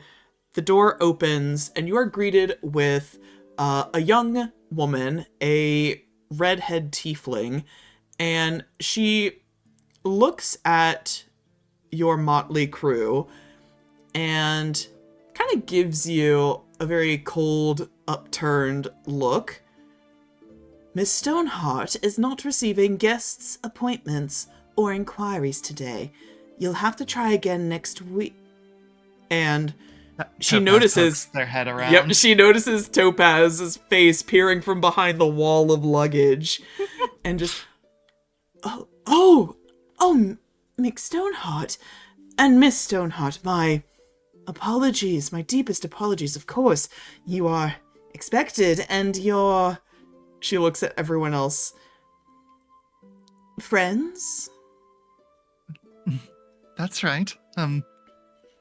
We can get to introductions in a bit, but I believe, at least I certainly hope that the letter that we were coming by in the near future, and with so many of us, was received.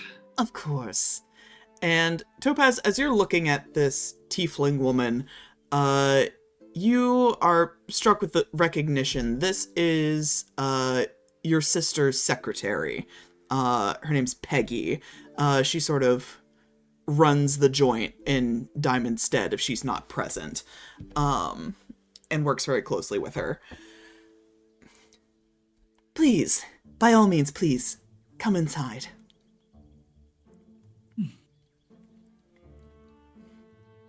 And she ushers you all in. The luggage is dropped in a mountainous pile at the door, and Peggy looks to you all with a tight but proper smile. I will let Miss Stoneheart know that you have arrived. A moment, please. She scurries upstairs. And as you are looking about this home, your first impression is, you can still sort of smell that printing press inky smell coming from next door. The whirring of machinery is faintly heard through the walls. The floor rattles ever so subtly from the sheer cacophony of mechanical noise next door. The home itself is deceptively expensive. It looks nice enough and unassuming, but you can tell that every item in this house, from the furniture to the decor to the drapes to the houseplants, were very carefully chosen and are of excellent make and quality, and very likely very expensive.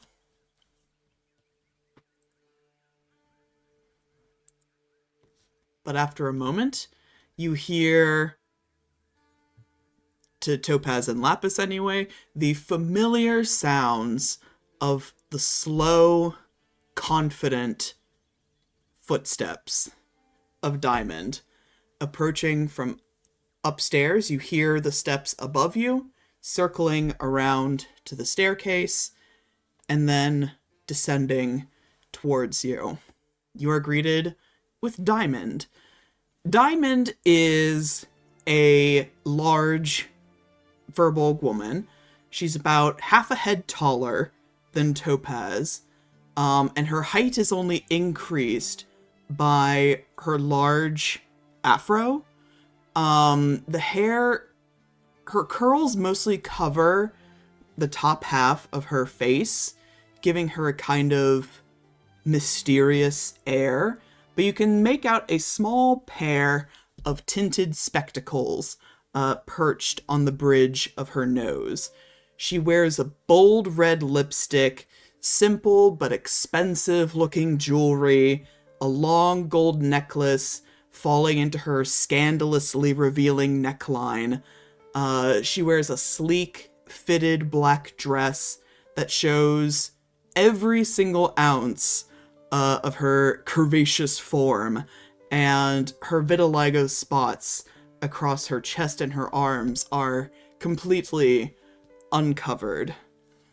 And she regards the group of you and seems to largely ignore you, instead laser focusing on Topaz and Lapis, and she just walks up to you both and without a word scoops the pair of you up and lifts you up in this big hug, like squashing you. Good evening, sister. I hope we're not too much of a burden. It has been so long. I'm so glad to see you. I know, it has been a few years at the very least. Oh, it's been a few years, but who's counting? And Who's counting? she puts you down and plants kisses on the side of your cheek and kisses on the sides of Lapis's cheeks, and looks at you again. How was the trip? Not bad at all. We had quite the fine carriage, with even just a dining car. So it was, I guess, a bit in the lap of luxury in a sort of strange way. Is that so? I'm glad to hear it. If I had more time, I would have sent out my own to escort you, but I'm glad it all worked out. And at that, she looks to the rest of you and gives a very short, polite bow. Pleasure to meet the rest of you. Welcome to my home. I am Miss Diamond Stoneheart. You're quite welcome.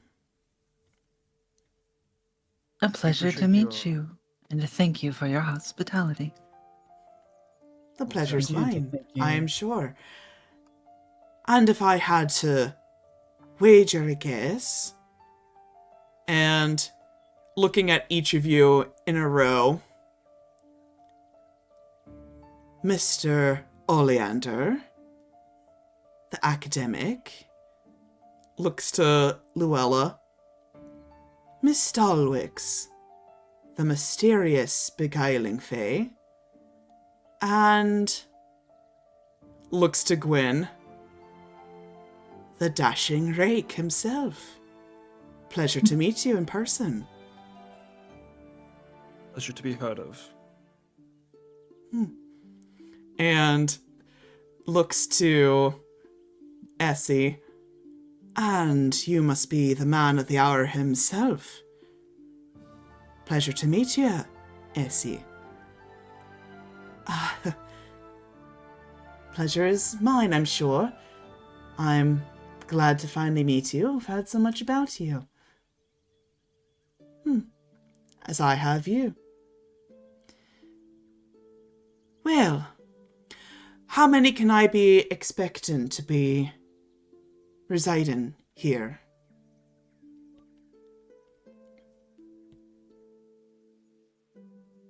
Is is Topaz gonna awkwardly say all of us, or? Yeah, I was gonna say, well, a few of them do have some potential lodgings in the city, but given there is some business that we are working on together, we were hoping that you'd be able to put us up. Of course. And Essie and Gwyn can stay in my room, I believe.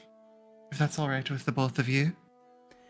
You can't see Diamond's eyebrows just because of the way her hair is fashioned, but you can tell they've kind of shifted up a little bit as she, as you say that to her. Damn, DM, that's crazy. And his monologue token, can I do that? What is the player wants the entertainment. What's going through her head? Diamond's head?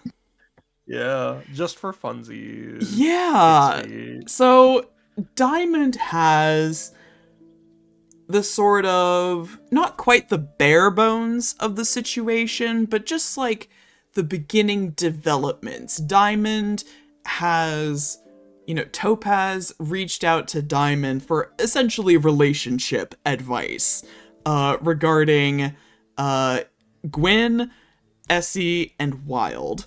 And Diamond knows that when Topaz crushes, they crush hard. And even still, it's never gotten to a point that Topaz has wanted to spend the night with them, however you wish to interpret that. So this is a very interesting development, one that she plans to keep a close eye on, and now she knows to take you and Essie a bit more seriously. Good. I'm getting that blessing on God. That's fine. I will say, though, I did set up your room, as usual, the way you like it. I hope that's all right.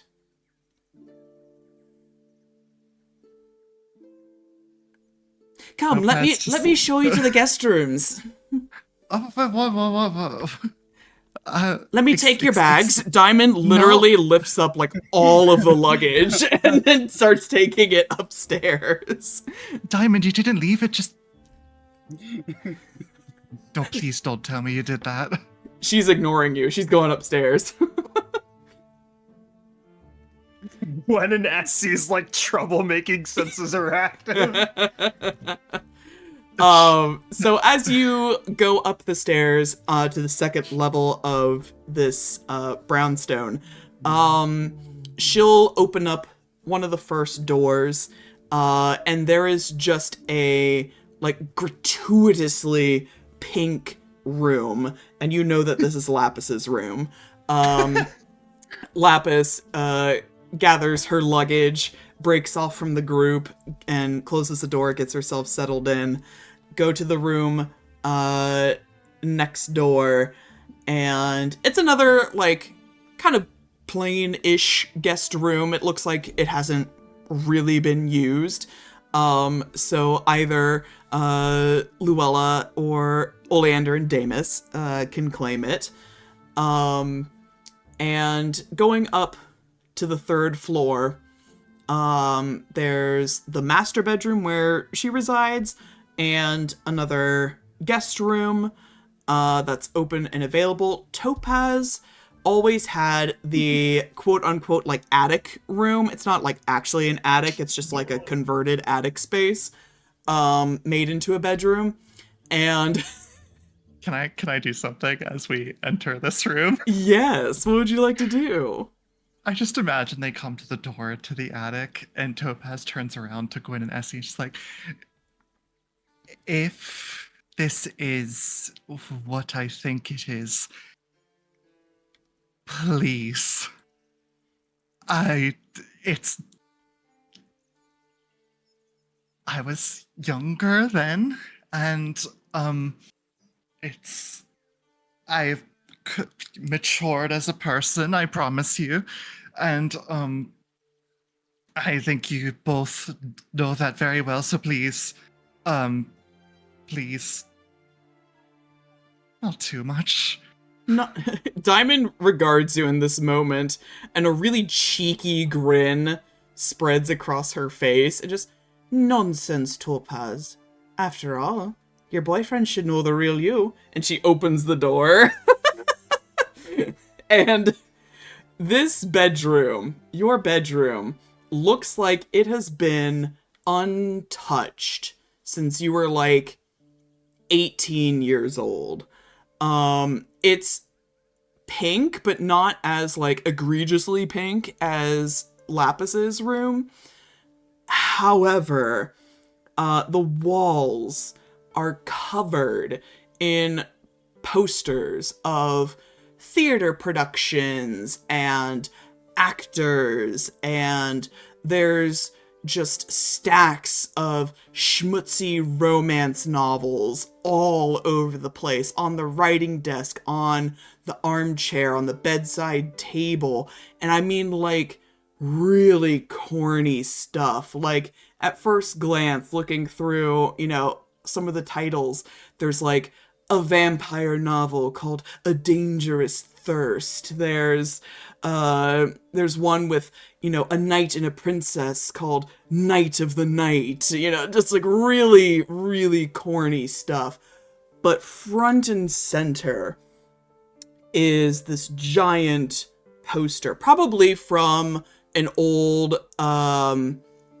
like, release, like a book release that Diamond did, and it's just a big poster of a bodice ripper romance novel featuring a burly pirate with dark hair and a swooning woman in his arms, titled Sense and Sensuous.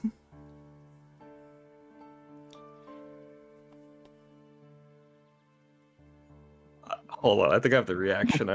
Hold on.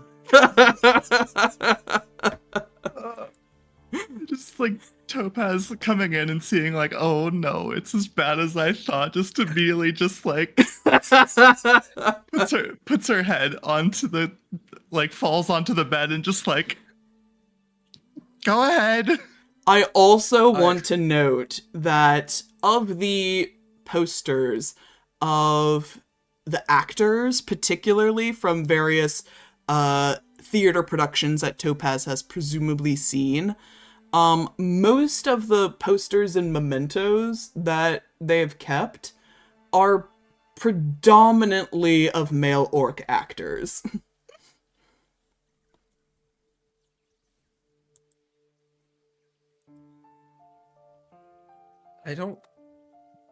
It's the, you saw the gif I fucking put in the Discord chat. I don't know about Essie, but Gwyn is definitely doing the I'm not gonna say shit.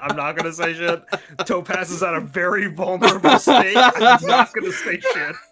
Essie just has the shit-eating grin on his face. He is not saying anything. He's just like taking this all in. He's going around the perimeter of the room, looking at each poster like one would look at like a fine art gallery. He is like, he is so entertained and amused by this. Topaz, upon hearing like no actual true comment, like raises herself from the bed, and he is the absolute reddest you've ever seen, and you've seen them very red before. Just like, I had a thing for this, and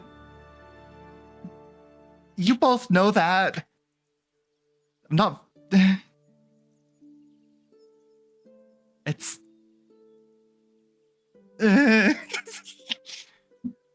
Diamond just smiles. He goes, well, I'll let you get settled in. Shuts the door.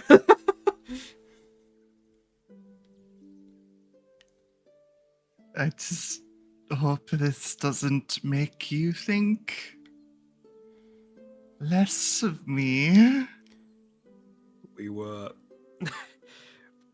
all young once, dear Topaz.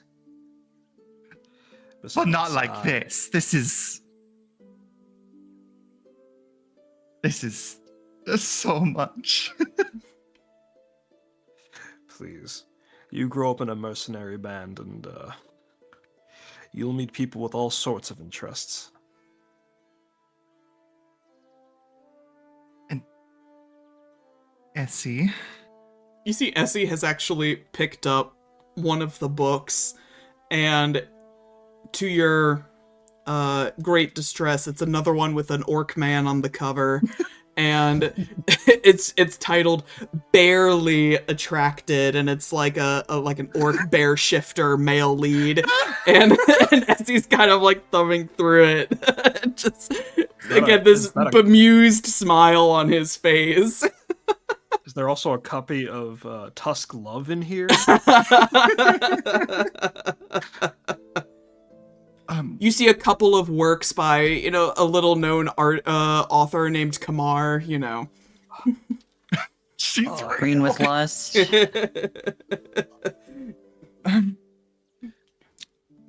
I mean, do I need to say it? I mean, you both know that I was crushing on Wild really bad as a teenager, so... Oh no, I knew that very well. I know, because that was literally what the third trial was me saying no to him. So I hope that even though this is the remnants of that phase in me life, that I care for you both very much and find you both immensely attractive, and that I'm not simply single-minded into wanton orc men anymore. Well, the thought hadn't crossed my mind, but now that you've said it out loud... What's the I mean, I just... I'm gonna shut up. I think the more I say it, the worse it's gonna get. Darling Topaz, in case you have forgotten, you practically proposed to us yesterday. I don't think that is negated by the romantic whims of youth. Mm-hmm. You most certainly did not forget that I basically proposed to you yesterday. I didn't even know that was not the intention. As often it would come to be that I don't fully understand what would be the perceived meaning of my gestures. So I am... Thank you both for understanding. Although I'm not quite sure how well I'll be able to sleep with so many lusting eyes upon me. We can take them down. It's truly, it's probably for the best.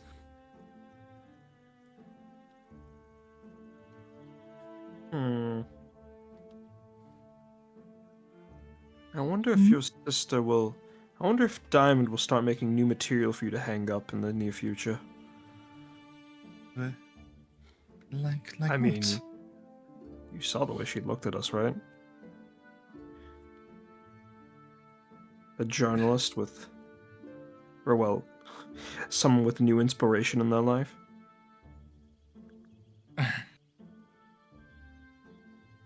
I suppose she could write stories about us.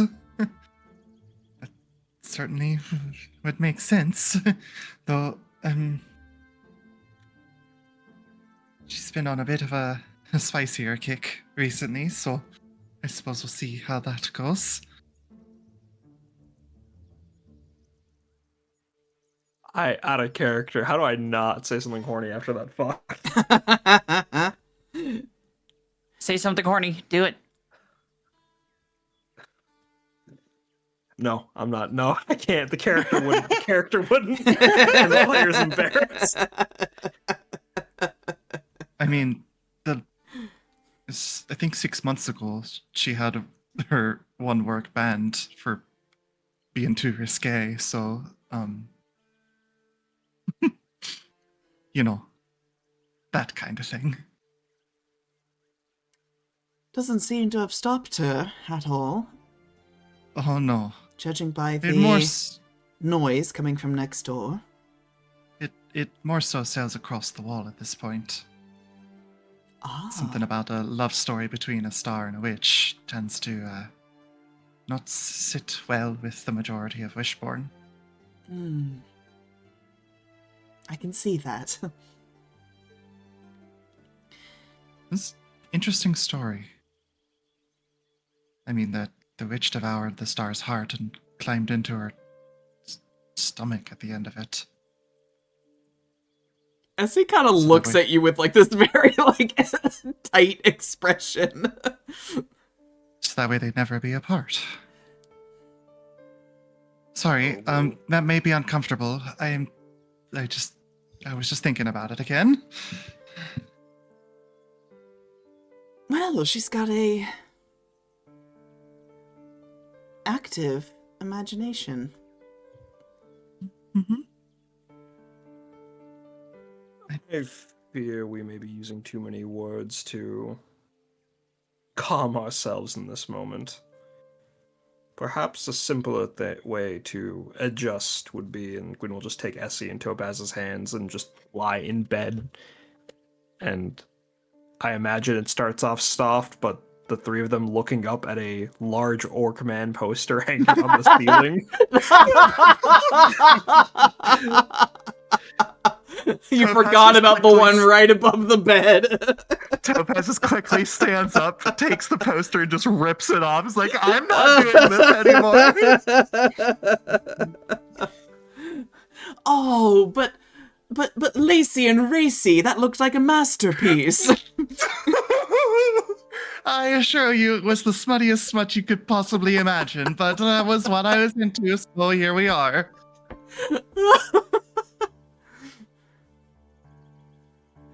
But yes, you get settled into Topaz's room.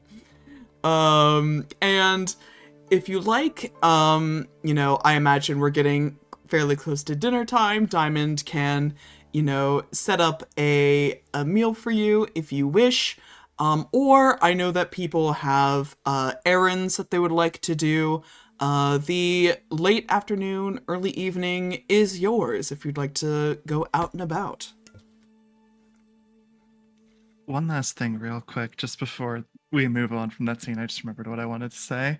Of just Topaz in this embarrassed moment probably looks over at Gwyn and says, when you go back to your place, we're coming with you. It's only fair at this point. I wouldn't have it any other way.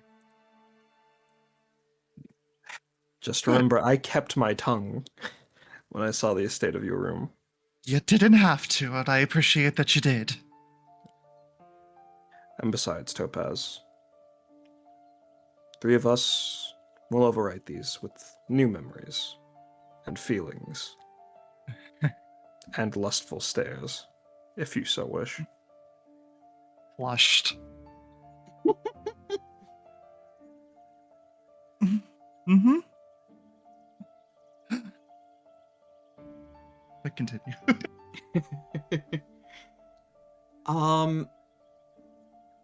But yeah,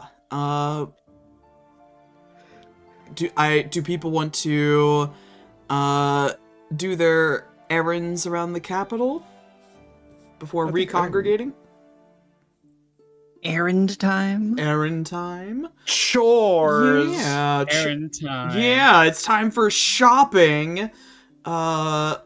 Oleander, you wanted to go shopping for a very particular kind of item. What are you looking for?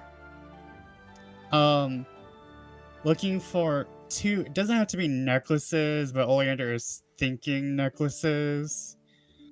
But two anti-clairvoyance necklaces, because we got two sneaky ass bitches.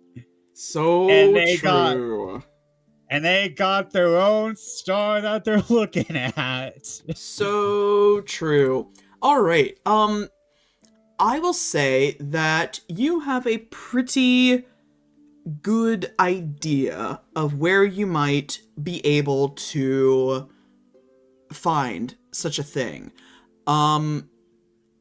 Conspicuously. So you You're gonna The head. totally legal bazaar of legal goods. Wink. No, actually, legit legal this time. Because you were gonna head over to your old stomping grounds by the university, where there is a bustling, marketplace for all things magical antiquities and oddities, and you particularly know to check out the area closest to the School of Divination.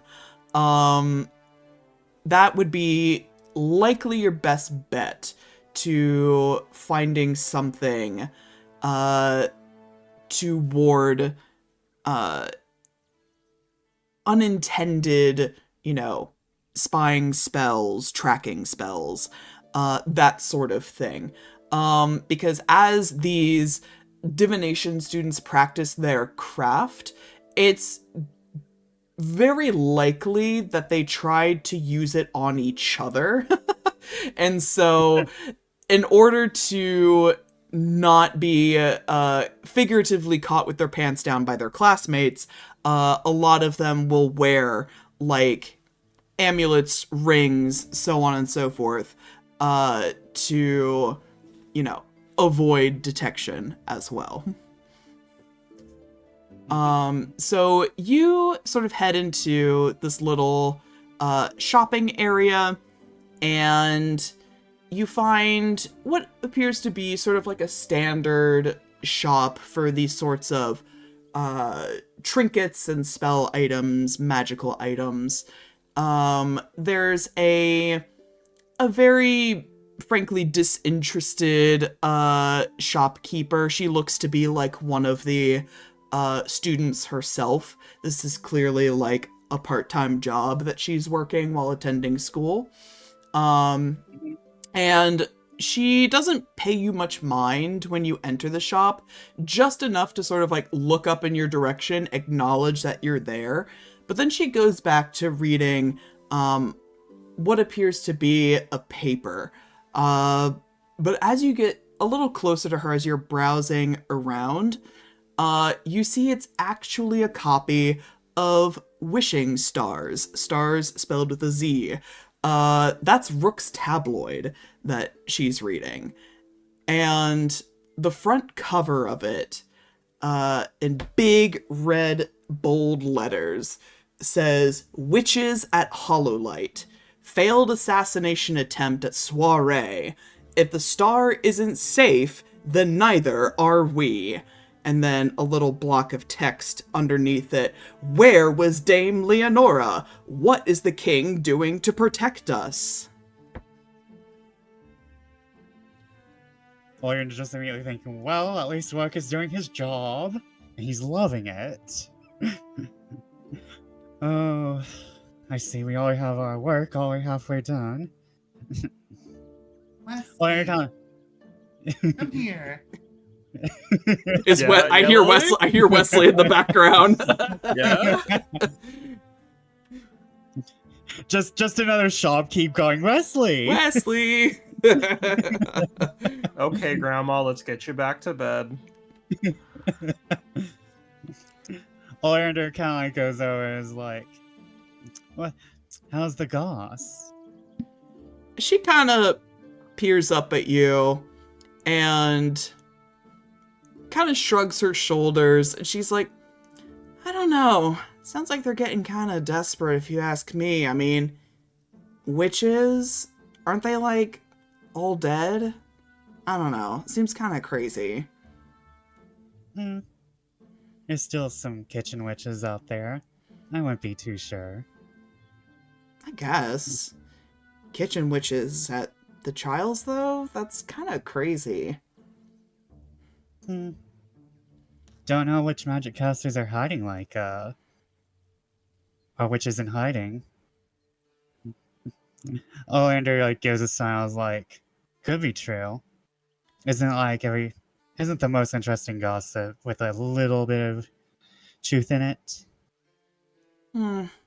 Maybe. I don't know. I'm much more interested in this part. And she shows, she sort of flips the paper over to you, and you see a full spread, like double page spread. And Gwen's face is plastered all over it. There are multiple headlines about Gwen. The first one, the centermost one says, Topaz Stoneheart debut thwarted. Young would-be fashionista rebuked by the rakish devil himself. Mick Stoneheart seen throwing themselves at Gwen's feet only days after confessing their love for the star. And then the next one, you see a picture of Gwen and a picture of Luella, and it says, Gwen and Miss Stalwix's countryside tryst, a rare look into their secret domestic life and children. They look just like him. And then there's like a picture of like these weird, like strange hawk owl children, and then in teeny tiny print at the very bottom says portrait only an approximation. And then finally there's a little corner article that says funding between the sheets. Just how did Gwyn get the funding for his militia, and what is his relationship with his greatest benefactors, the Lockharts?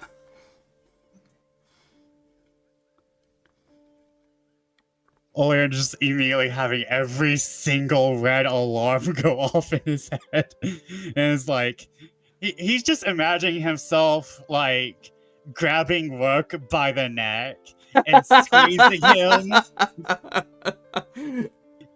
I'm getting you back under control. And Oleander goes, interesting. Anything about a half-orc in there? She kind of like lazily flips through the remaining pages. Nah, I don't see anything about a half-orc. Oleander gives sounds like, thanks. Quite very interesting read.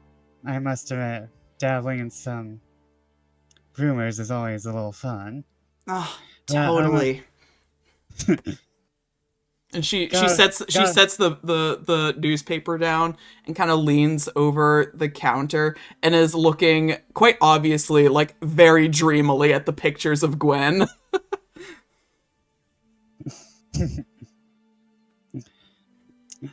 I hate to ruin the mood, but I must need two pieces of jewelry, whatever you can spare, that prevent clairvoyancy, people looking in on a person. Yeah, totally. Yeah, sure. And she'll fold up the tabloid newspaper and kind of look around. Yeah, that's a pretty popular thing. I think, we just got like, I don't know, the cheap ones right now, but it should still be good. Like, what? You need it for like your student or something? I need it for a friend and my boyfriend. Oh, okay. He's got like a jealous like boyfriend or ex-boyfriend or something. Something to that matter. Dude, I totally get it. Sucks so bad.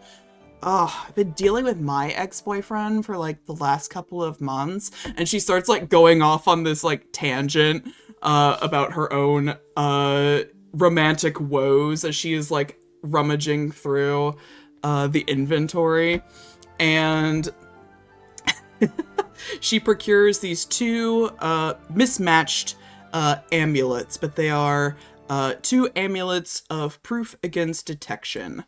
So while wearing this amulet, the wearer is hidden effectively from divination magic. So you can pay for these two amulets. You got your gossip, you've got your magic items. Anything else?